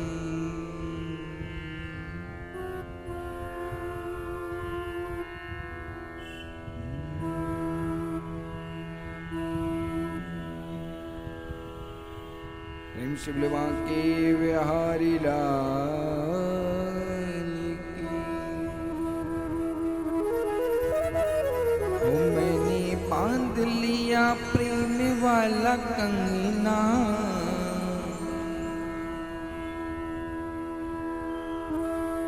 मैंने बांध लिया प्रेम वाला कंगना। ओ आओ आओ हरि आओ मोरे अंगना, आओ आओ हरि आओ मोरे अंगना। वो मैंने बांध लिया, वो मैंने बांध लिया, वो मैंने बांध लिया प्रेम वाला कंगना। आओ आओ हरि आओ मोरे अंगना, आओ आओ हरि आओ मोरे अंगना। मैंने बांध लिया प्रेम वाला कंगना, मैंने बांध लिया प्रेम वाला कंगना। मैंने बांध लिया, हमने बांध लिया, मैंने बांध लिया, मैंने बांध लिया, मैंने बांध लिया प्रेम वाला कंगना। आओ आओ हरि आओ मोरे अंगना, ओ आओ आओ हरि आओ मोरे अंगना। आओ आओ हरि आओ मोरे अंगना। आओ आओ हरि आओ मोरे अंगना। बिहारी लाल की।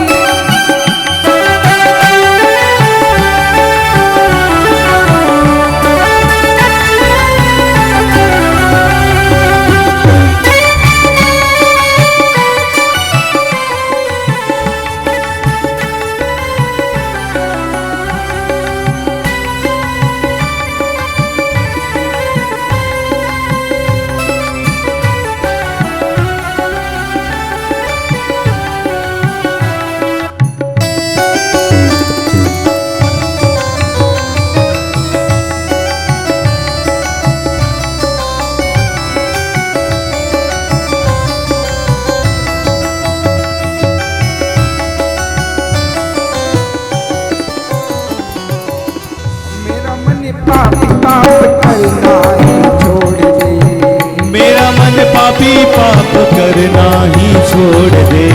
मेरा मन पापी पाप करना ही छोड़ दे, मेरा मन पापी पाप करना ही छोड़ दे।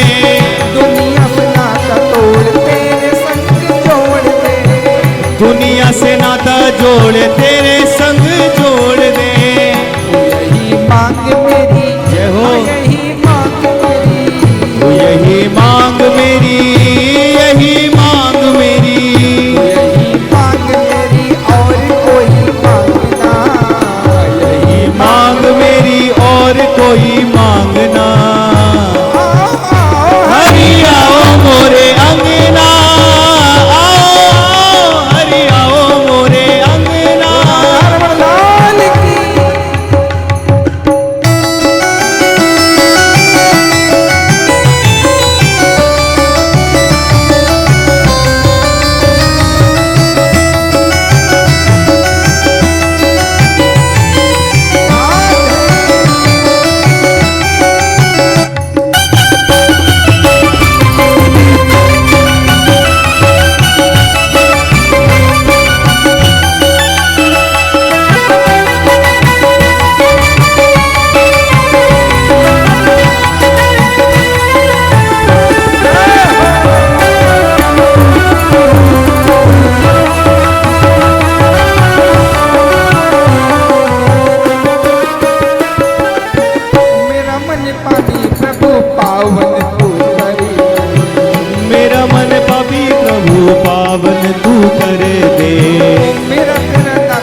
कर दे।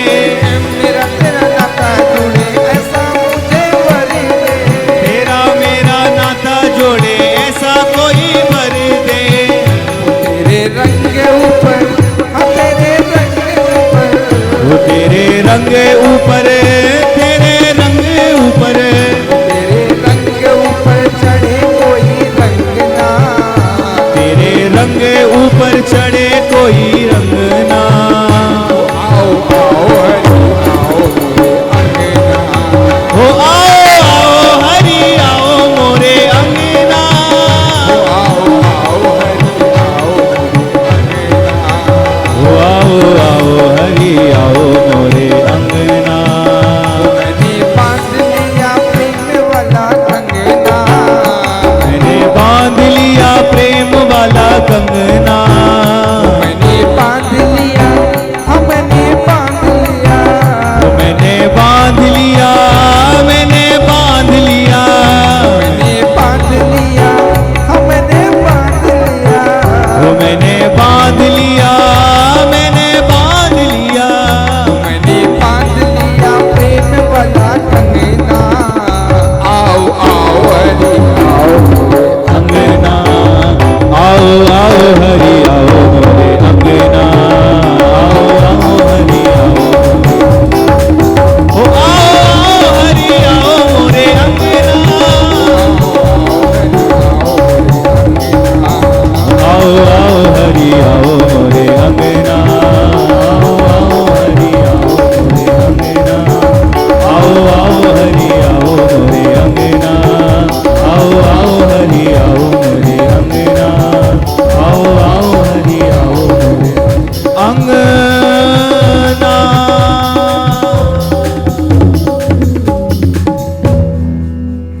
ओ मैंने बांध लिया प्रेम वाला कंगना।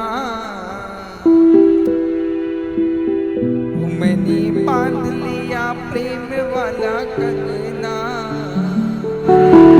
ओ आओ आओ हरि आओ मोरे अंगना। ओ हरि आओ मोरे अंगना। तो महाराज यही भाव हमारा आपका होना चाहिए। बहुत सारे कष्ट सहता है फिर भी परमात्मा का वो पद नहीं मिलता, लेकिन इस भागवत महापुराण के माध्यम से हमारे राजा पारीक्षित को परमात्मा का परम पद मिला। जब राजा पारीक्षित जो मृत्यु के डर के कारण कथा सुन रहा है, जब उसका कल्याण ये भागवत कर सकती है, सही गुरु मिल जाए कर सकता है, तो महाराज जो हम बिना डर के बैठे हुए हैं और परमात्मा की कथा को श्रवण कर रहे हैं, तो महाराज हमें वो पद क्यों नहीं मिल सकता। हमें पात्रता होनी चाहिए, आज भी परमपिता परमेश्वर का परम पद मिल जाएगा। आज वास्तव महाराज केवल और केवल लोभ के कारण महाराज आज परमात्मा का परम पद ना दिलाने में गुरु सामर्थ्यवान हो पा रहा है, ना महाराज लोभ के कारण चेला उस परम पद को प्राप्त कर पा रहा है। कहने का तात्पर्य लोभी गुरु लालची चेला होई नरक में ठेलम ठेला। आज महाराज स्वर्ग में पहुंचने का मौका कहाँ मिल रहा है, नरक में ही धक्का मुक्की हो रही है। कहने का तात्पर्य जब पहली सीढ़ी में धक्का मुक्की हो रही है तो आगे उस पद को कैसे प्राप्त किया जाए। तो कहने का तात्पर्य इसमें केवल और केवल कारण है हमारा और गुरु का लोभ। यानी गुरु भी लोभी है और शिष्य भी लोभी हो जा रहा है, जिसके कारण महाराज उस पद को प्राप्त नहीं किया जा सकता, जिस पद को प्राप्त करने के लिए हम आप कथा को श्रवण कर रहे हैं। तो इसलिए गुरु को भी अपने लोभ को त्यागना चाहिए और महाराज शिष्य को भी अपने लोभ को त्यागना चाहिए, परमात्मा के परम पद को प्राप्त करना है। तो जैसे सूत जी ने कहा कि राजा पारीक्षित को परम पद मिल गया, श्री सुखदेव ने कथा सुनाई। तुरंत पुनः आज महाराज सौनक जी खड़े हो गए हाथ जोड़ के कि प्रभु रुक जाइए 1 मिनट और। बोले क्या हो गया? बोले जहां श्री सुखदेव जी महाराज 2 घड़ी से ज्यादा कहीं टिकते नहीं, उन्होंने इस कथा को 7 दिन कैसे राजा पारीक्षित को सुनाया, ये बात समझ में नहीं आ रही। सूत जी मुस्कुराते हुए बोले, देखो शौनक जी, आपको अगर राजा परीक्षित की कथा जाननी है तो हमें महाभारत के प्रसंग में प्रवेश करना पड़ेगा। तो आज सूत जी महाराज महाभारत के प्रसंग में प्रवेश करते हैं और हम आप भी उस प्रसंग की ओर चलते हैं। बड़ा विरह का प्रसंग है महाभारत का प्रसंग। यदा मृदे कौरव संजया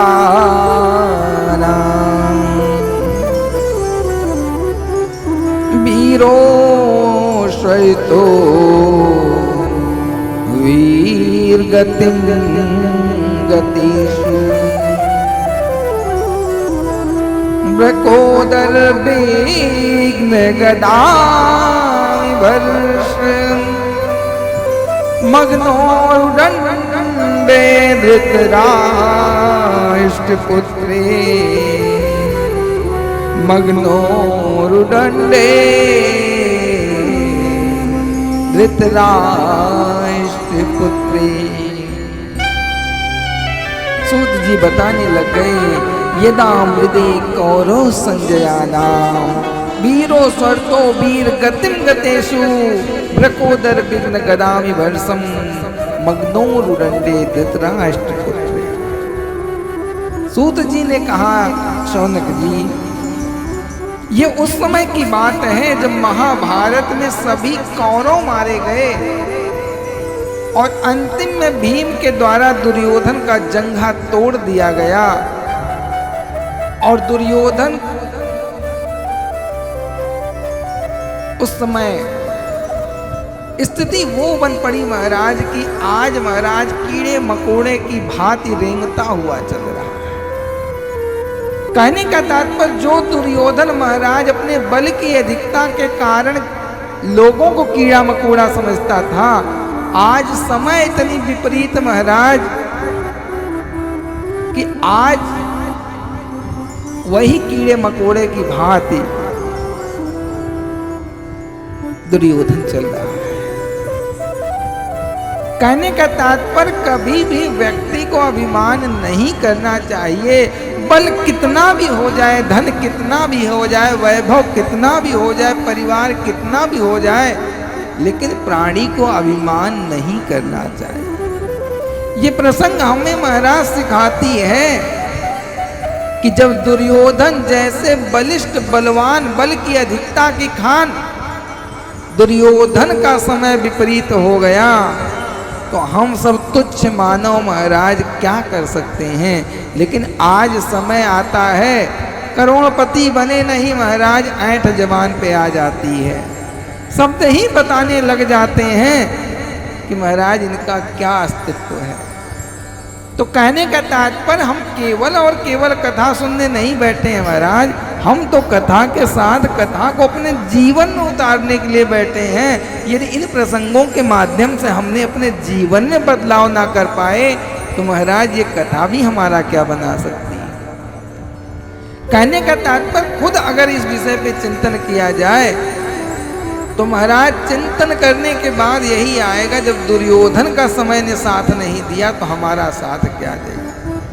आज दुर्योधन जब जंघा टूटा है तो आज अभिमान भी टूट गया जंघा टूटने के साथ, यानी उसकी पौरुष उसका बल काम नहीं कर रहा है, रेंगते हुए चल रहा है बेचारा, रेंगते हुए चला जा रहा है। और अश्रुपात भी हो रहे हैं कि हे विधना, हे परमेश्वर, आज उसे परम पिता परमेश्वर की परम सत्ता का अनुभव होने लग गया। आज उसे पता चला कि हमारे साथ क्या हो रहा है। आज वो परमात्मा को जानता है और एक समय था परमात्मा का अपमान भरे शब्दों से परमात्मा को आवाज दिया 56 व्यंजन करने के लिए। परमात्मा ने महाराज अपमान भरे शब्द सूचक को सुन करके 56 व्यंजन छोड़ दिया। अरे मूर्ख, मुझे 56 व्यंजन खिलाता है, पूरे सृष्टि को मैं भरण पोषण करता हूँ, पर ये सृष्टि में 56 व्यंजन जो लगते हैं वो देन मेरी है, और आज मुझे इस तरह से अपमान भरे अपमान सूचक शब्दों का प्रयोग परमात्मा ने अस्वीकार कर दिया। यानी परमात्मा उसके दरवाजे पर जाके खड़े हो गए, फिर भी परमात्मा को समझ नहीं पाया। और आज जब बल टूट गया, ऐसे ही व्यक्ति हम आज भी करता है। जब अभिमान आ जाता है ना, तो परमात्मा द्वार पे जाते हैं लेकिन लौट आते हैं। कैसे? जैसे दुर्योधन के यहाँ गए तो हैं, लेकिन उस समय परमात्मा को समझ नहीं पाया। क्यों? क्योंकि महाराज बल की अधिकता के कारण वो किसी को गिनता नहीं। परमात्मा वापस आ गए, इतनी मूढ़ता। और आज वही परमपिता परमेश्वर से निवेदन कर रहा है। कब? जब जंघा टूट गया और रेंगते हुए पशुओं की भांति चल रहा है, कीड़े मकोड़ों की भांति रेंगता हुआ चल रहा है, और आज रुदन कर रहा है, और आज परमात्मा को याद कर रहा है। यानी कितना भी बड़ा पापी हो, कितना भी बड़ा महाराज निष्ठुर हो, अधर्मी हो, विधर्मी हो, लेकिन अंततोगत्वा परमात्मा को याद करता है जब उसका अभिमान टूटता है। तब दुर्योधन याद कर रहा है, रो रहा है, यही परमपिता परमेश्वर मुझसे अज्ञानता बस जो गलती हुई क्षमा करो, आज मुझे अपनी वास्तविकता का भान हो गया। यानी हम कुछ भी नहीं हैं। जब दुर्योधन, हिरण्याकश्यपु, हिरण्याक्ष, रावण, कंस जैसे बलशाली परमात्मा चुटकी बजाते ही ढेर कर दिए, तो हम आप क्या हैं? परमात्मा को प्रिय है क्या? अभिमान। अभिमान अगर करोगे तो उनके प्रिय भोजन बन जाओगे, और अभिमान उनका प्रिय भोजन है। और महाराज अभिमान तोड़ने के बाद आपकी स्थिति दयनीय कर देगा परमात्मा। कहने का तात्पर्य यही है, सीधा सा सीधा इस प्रसंग के माध्यम से हमें सीखना क्या है? केवल और केवल अभिमान हमारे अंदर नहीं आना चाहिए। ये कथाएं केवल लीला नहीं है, इन कथाओं से इन मानों को सीखना भी है। लेकिन आज 3 घंटे के होने के कारण कथाओं से हम सीख नहीं पाते, केवल नाच कूद करके, नौटंकी ड्रामा कर करके बैठ जाते हैं। कहने का तात्पर्य कथा में नाच भी होना चाहिए, लेकिन केवल और केवल नाच करके कथा को विराम कर देना ही मूर्खता है।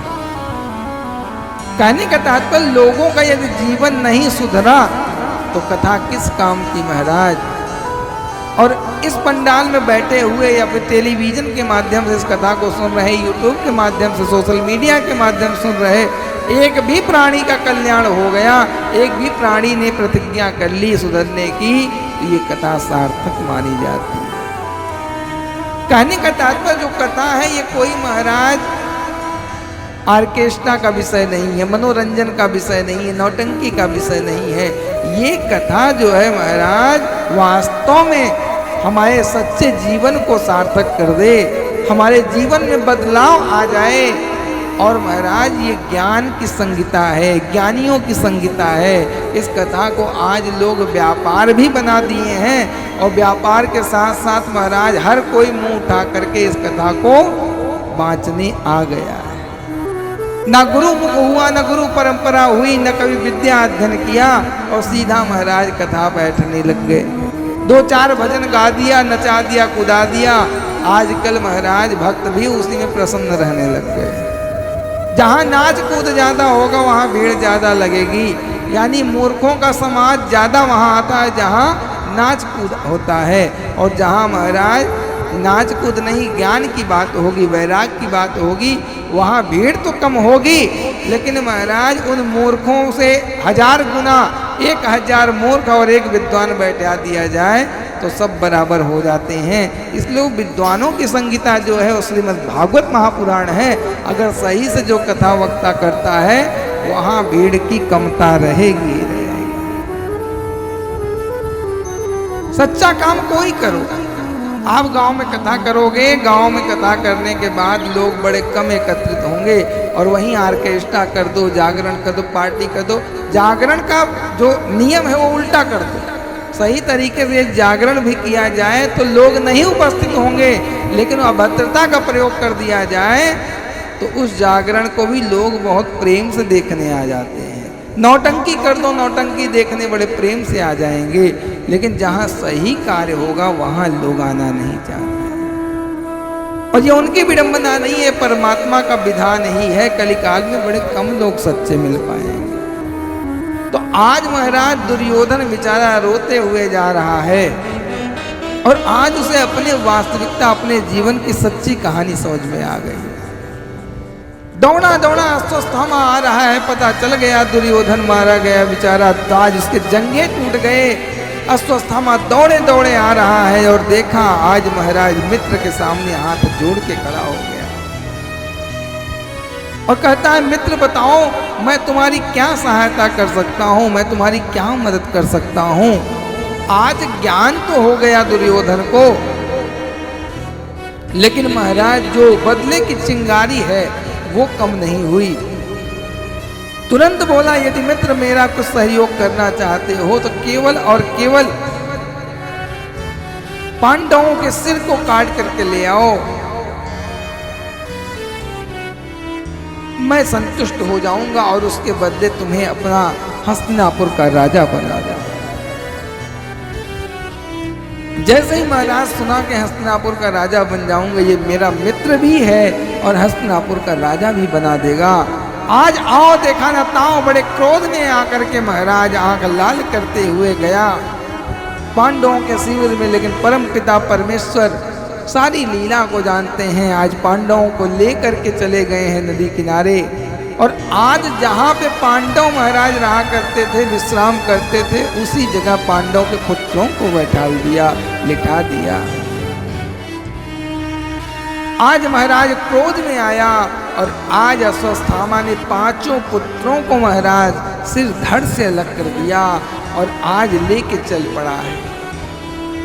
अश्वत्थामा जैसे ही लेके गया दुर्योधन के पास, दुर्योधन ने देखा महाराज, जैसे ही महाराज आज पोटली को, थैले को पकड़ा, देखा, तुरंत बड़े क्रोध में आ गया और कहने लग गया, अरे मूर्ख मित्र, अरे तूने ये क्या कर दिया, मेरे कुल खानदान में कोई पिंडदान जल देने वाला भी तूने नहीं छोड़ा।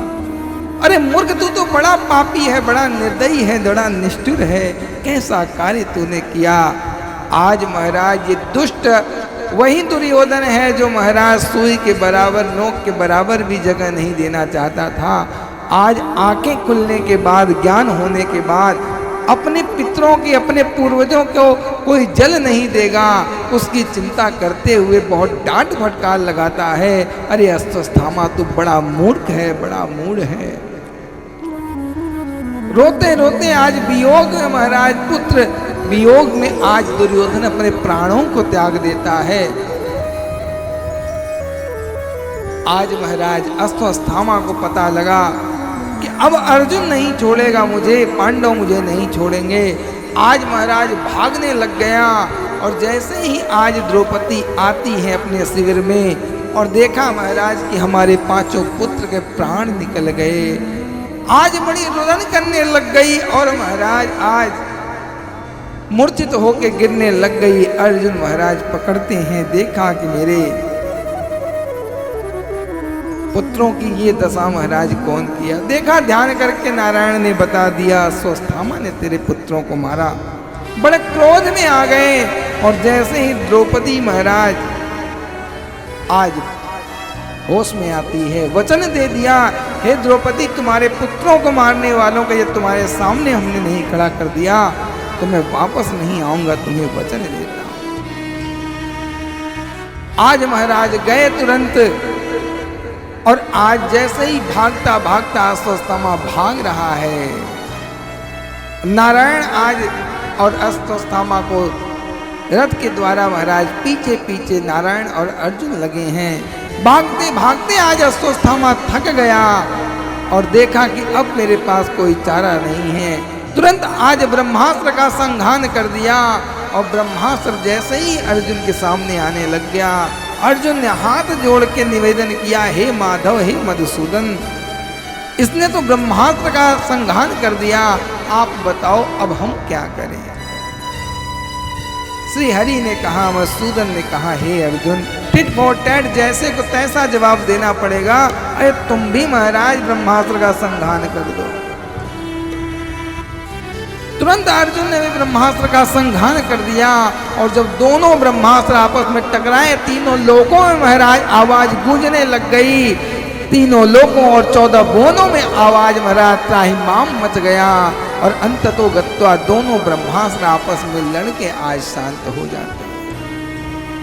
अर्जुन दौड़ के जाते हैं और पकड़ लिया और बंदी बना करके ले आने लग जाते हैं। और आज महाराज जब लेकर आते हैं द्रौपदी के सामने खड़ा कर दिया कि लो द्रौपदी, हमने अपने वचन को निभाया, तुम्हारे 5-5 पुत्रों को इसने मारा है, आज लो तुम जो दंड देना चाहते हो प्राण दंड इसके दो। आज महाराज द्रौपदी जब देखती है अश्वत्थामा की स्थिति को, एक तो गुरुपुत्र और महाराज दूसरा इसकी मां भी बड़ी दुखित होगी। कहने का तात्पर्य आज द्रौपदी कहती है और दया भाव में आ जाती है। अर्जुन से बोला, देखो अर्जुन, मेरे 5-5 पुत्र मरे, मुझे वियोग है, मैं बहुत कष्ट में हूं। जितना कष्ट मुझे 5 पुत्रों के मरने के बाद है, उतना ही कष्ट इसकी माता को इसके मरने के बाद होगा। और वास्तव महाराज बाग की बात बाग का माली ही जाने, और झुकी हुई फूलों का दर्द फूल की डाली ही जाने। और जिन माँ बाप ने खो दिए हों अपने जिगर के टुकड़े को, वो बदनसीब माँ बाप ही जाने। आज महाराज कह दिया द्रौपदी ने, अरे तुम नहीं जान पाओगे पुत्र के कष्ट को, पुत्र की पीड़ा को। पुत्र के जाने के बाद माँ की स्थिति क्या होती है, एक माँ ही जानेगी। वो क्या जाने पीर पर आई, जाके पग ना फटी बिवाई। अरे अर्जुन, तुम माता की ममता को नहीं समझ पाओ। जितना कष्ट मुझे 5 पुत्रों के जाने के बाद है, उतना ही पुत्र कष्ट इसकी माता को होगा। इस कारण इसके प्राण को मत लो, इसे छोड़ दो। अर्जुन देखे महाराज की इतनी विडंबना हुई, इतनी समस्या हुई इसे ले आने में, और ये कहती इसे छोड़ दो। अरे द्रौपदी पागल हो गई हो क्या? अरे तुम्हारे 5 पुत्रों को इसने मारा और तुम कहती उसे छोड़ दो। अरे जब छोड़ना ही था तो उसी समय कह देती, मैं पकड़ता ही क्यों। बड़े क्रोध में अर्जुन आ गए। और आज महाराज क्रोध में आए, समझ में नहीं आ रहा है, तो आज हमारे परम पिता परमेश्वर से कहते हैं, हे मधुसूदन, तुमने हर समय मेरी रक्षा की है और हर समय हमें सही समाधान दिया है। अब आप ही बताओ हम क्या करें। बड़ी विडंबना है मेरे सामने। एक तो ये मेरे पुत्रों को मार डाला और दूसरा द्रौपदी इसे छोड़ने की बात करती है। मैं क्या करूं, इधर कुआं उधर खाई, कुछ नहीं समझ आ रहा है। नारायण कुछ बताओ, क्या करना चाहिए, छोड़ दें या फिर मार दें। यद्यपि अर्जुन मारना चाहता है, लेकिन परम पिता परमेश्वर ने कहा, देखो ब्रह्म बंधु न हंतव्य माता ताई वदारणम। कहने का तात्पर्य ब्राह्मण को मारना नहीं चाहिए और आता ताई को छोड़ना नहीं चाहिए। अर्जुन ने कहा, प्रभु ये आता ताई भी है, ब्राह्मण भी है। अब आप बताओ, एक तो आप कहते हो कि ब्राह्मण को मारना नहीं चाहिए, ब्राह्मण है, पहले ही मारने से वंचित रह गए हम। दूसरा आप कहते हो आता ताई को छोड़ना नहीं चाहिए, तो अब इसे मारे कि छोड़े, ये बात स्पष्ट करो। आप ऐसा उपदेश दे रहे हो जिससे ये मरेगा नहीं और बचनेगा भी नहीं, दोनों में से क्या करें नारायण। प्रभु मुस्कुराते हुए बोले, देखो अर्जुन, ब्राह्मण को मारना नहीं चाहिए और आता ताई को छोड़ना नहीं चाहिए, ये बिल्कुल सत्य है। लेकिन आपको बताना चाहूंगा कि ब्राह्मण की मृत्यु तभी हो जाती है जब भरे समाज में उसका अपमान कर दिया जाए। अगर ब्राह्मण का अपमान भरे समाज में हो गया तो ब्राह्मण की मृत्यु उसी समय हो जाती है। तो यानी कहने का तात्पर्य, इसका अपमान कर दो तो ये ब्राह्मण की मृत्यु भी नहीं लगेगी तुम्हें और इसका आता ताई का वध भी हो जाएगा। तुरंत अर्जुन समझ गए और आज उसके मस्तक पे लगी हुई मणि को निकाला और महाराज धक्के मार कर भगा दिया। जा तो रहा है लेकिन महाराज मन ही मन द्वेष की भावना और लेके बैठा।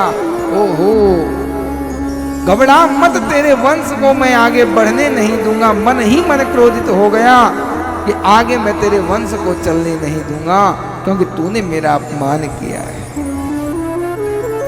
कहने का तात्पर्य अश्वत्थामा गया लेकिन महाराज अपने क्रोध को और बढ़ा लिया। कुछ भी हो जाए वंश को चलने नहीं दूंगा। आज महाराज कन्हैया जाने लग गए, सब कुछ दिला दिया पांडवों को, आज कन्हैया जाने लग गए। लेकिन पीछे से महाराज दौड़ते हुए विलाप करते हुए उत्तरा भागी भागी आ रही है और बड़ी जोर से रोज रो करके स्तुति करती है। पाहि पाहि महायोगिन देव देव जगत्पते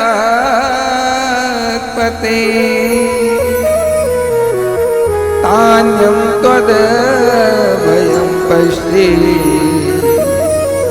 यत्र मृत्यु परस्परम् पाहि पाहि महायोगिन देव देव जगत्पते।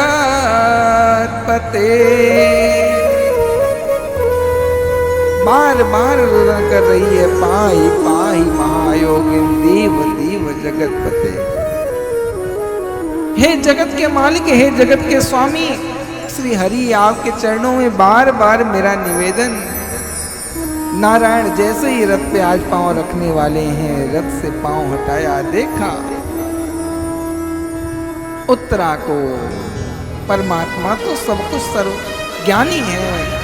उत्तरा से पूछा, क्या बात है, क्यों विलाप कर रही, क्यों रो रही हो? उत्तरा ने कहा, प्रभु आप सर्वज्ञ हैं, सब जानते हो, आपसे मैं निवेदन करती हूँ, मुझे अपने प्राणों की चिंता तनिक भी नहीं है, लेकिन इस गर्भ में जो पांडवों का कुल चल रहा है, यानी अभिमन्यु का पुत्र जो पल रहा है, अगर ये चला गया तो ये वंश भी चला जाएगा। हे प्रभु, आप तो इस वंश के संचालक हैं, संरक्षक हैं, कृपा करने वाले हैं, इस कुल की रक्षा कीजिए, ये आपसे निवेदन। देखा परमात्मा ने ओहो अस्वस्थामा, पुनः अपनी कृतज्ञता को दिखा दिया, दुष्टता को दिखा दिया। और तो और महाराज उसके चिन्मयी अग्नि के द्वारा उत्तरा का गर्भ नष्ट ही हो गया था। लोग कहते हैं कि महाराज रक्षा की, रक्षा नहीं की, प्राण महाराज डाला उसके शरीर में, यानी उत्तरा के गर्भ को नष्ट होते देखा, नष्ट ही हो गया प्राय, यानी बालक मर चुका था, लेकिन परम पिता परमेश्वर जा करके उसे प्राण वायु देते हैं और पुनः महाराज उसे जीवित कर देते हैं। कहने का तात्पर्य, पांडव कुल की रक्षा के लिए परमात्मा ने उत्तरा के गर्भ में जाकर के रक्षा नहीं की, उत्तरा के गर्भ को पुनः स्थापित किया और प्राण वायु दे करके वापस आते हैं। ऐसे कृपा के सागर, दया के सागर हमारे श्री हरि नारायण श्री बांके बिहारी लाल हैं। उत्तरा के गर्भ को महाराज रक्षण करके उत्तरा से बोले, देखो उत्तरा, अब तुम जा सकती हो, तुम्हारे गर्भ की रक्षा होगी। पुनः हमारे परम पिता परमेश्वर पांव रखने लग गए रथ पे, लेकिन महाराज इस बार पुनः महाराज आज कुंती आ जाती है और कुंती भी बड़ी सुंदर स्तुति करने लग जाती है। कृष्णाय वासुदेवाय देवकी नंदनाय च नंद गोप कुमारा गोविंदाय नमो नमः। नंद गोप कुमारा गोविंदाय नमो नमः। आ गई कुंती बुआ और आज महाराज कुंती बुआ हाथ जोड़ के निवेदन करती है, कृष्णाय वासुदेवाय देवकी नंदनाय च नंद गोप कुमाराय गोविंदाय नमो नमः। हे सृष्टि के संचालक श्री कृष्ण कन्हैया लाल, मैं तुम्हारी पूर्ण सत्ता को जानती हूं। इस प्रकार से निवेदन किया और समय आज महाराज पूर्ण गति पे है, इसलिए कल हम लोग इस प्रसंग को सुनेंगे कि हमारी कुंती बुआ ने कैसे स्तुति करके परमपिता परमेश्वर को रोका और महाराज और कुछ दिन परमात्मा को रहने पे मजबूर किया। बड़ी सुंदर स्तुति की है। तो कल हम लोग इस कथा को आगे श्रवण करेंगे। आज महाराज परमात्मा की परम मंगलमयी आरती में सम्मिलित होंगे। भजन के माध्यम से हम लोग परमात्मा की उस मंगलमयी लीला की ओर चलेंगे। बोलो बांके बिहारी लाल की, राधा रानी सरकार की।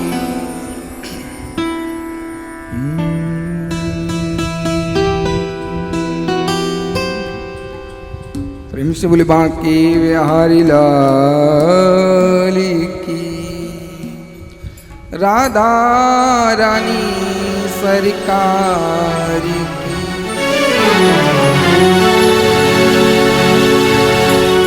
तीनों लोकन से न्यारी राधा रानी हमारी, रानी हमारी रानी हमारी, रानी हमारी रानी हमारी। तीनों लोकन से राधा रानी लोकन से न्यारी राधा रानी हमारी। तीनों लोकन से राधा रानी हमारी। ओ तीनों लोकन से न्यारी राधा रानी हमारी।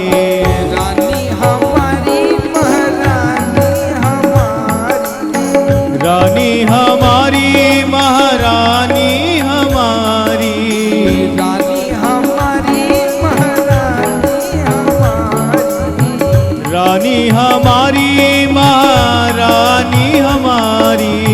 तीनों लोकन से न्यारी राधा रानी हमारी। तीनों लोकन ते न्यारी राधा रानी हमारी। सरकार की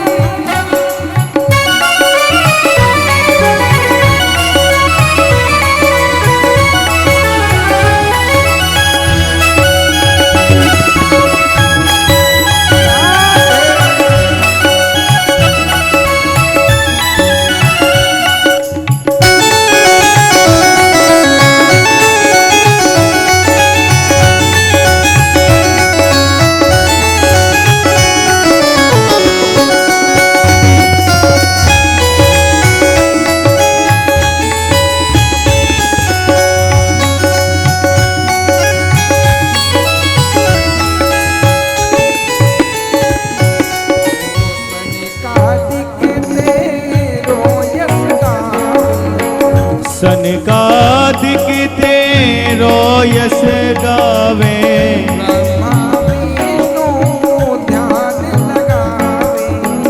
ब्रह्मा विष्णु ध्यान लगावे। सनकादिक तेरो यश गावे। सनकादिक तेरो यश गावे।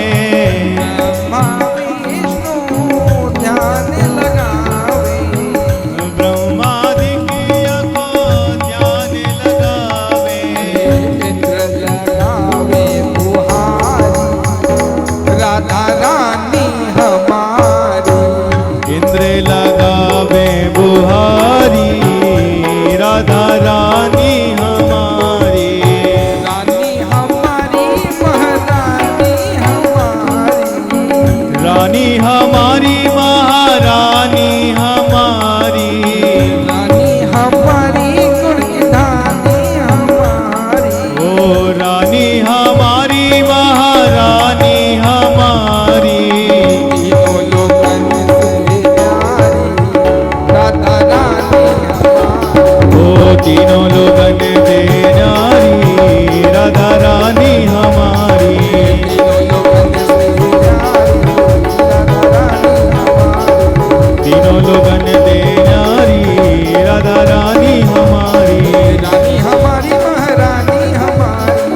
रानी हमारी महारानी हमारी, रानी हमारी महारानी हमारी, रानी हमारी महारानी हमारी, तीनों लोगन से न्यारी हो राधा रानी के बिहारी लाल की, तीनों लोगन दे न्यारी राधा रानी हमारी,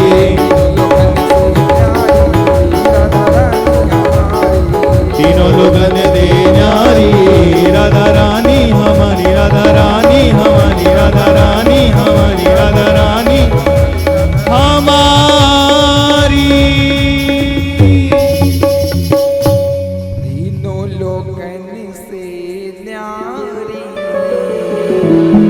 राधा रानी हमारी, तीनों लोगन ते न्यारी राधा रानी हमारी, रानी हमारी महारानी हमारी, रानी हमारी महारानी हमारी, रानी हमारी गुणधानी हमारी, रानी हमारी महारानी हमारी, तीनों लोगन से न्यारी राधा रानी हमारी। वृंद अपने स्थान पर खड़े हो जाएं। श्रीमद् भागवत भगवान की आरती। ज्वाला मालिन्ये नमः रत्नेश्वर्ये नमः सर्वचरार्थे गन्धाक्षत पुष्पाणि समर्पयामि अथ आरतिकं चन्द्रमा मनसो जातचक्षुः सूर्यो अजायत श्रोत्राद्वायुष प्राणसमुखात्तग्निरजायत इदगुं हविः प्रजननं मे अस्तु दशवीरगुं सर्वगणगुं स्वस्ति आत्मसने प्रजासने पशुसने लोकसन्न भजसने अग्निः प्रजां बहुलां मे करोत्पन्नं पयोरेतो अस्मासु धत्ता। श्री बांके बिहारी तेरी आरती गाऊं, बांके बिहारी तेरी आरती गाऊं, आरती गाऊं प्यारे आपको मनाऊं, आरती गाऊं प्यारे आपको मनाऊं। श्री बांके बिहारी तेरी आरती गाऊं, श्री बांके बिहारी तेरी आरती गाऊं। मोर मुकुट प्यारे शीस पे सोहे, मोर मुकुट प्यारे शीस पे सोहे, प्यारी बंसी मेरो मन मोहे, प्यारी बंसी मेरो मन मोहे। देख छवि बलिहारी में जाऊं, श्री बांके बिहारी तेरी आरती गाऊं। चरणों से निकली है गंगा प्यारी, चरणों से निकली है गंगा प्यारी, जिसने सारी दुनिया तारी, जिसने सारी दुनिया तारी। मैं उन्हें चरणों की मैं शीस झुकाऊं, श्री बांके बिहारी तेरी आरती गाऊं। श्री हरिदास के प्यारे तुम हो, श्री हरिदास के प्यारे आप हो, मेरे मोहन जीवन धन हो, मेरे मोहन जीवन धन हो। मैं बात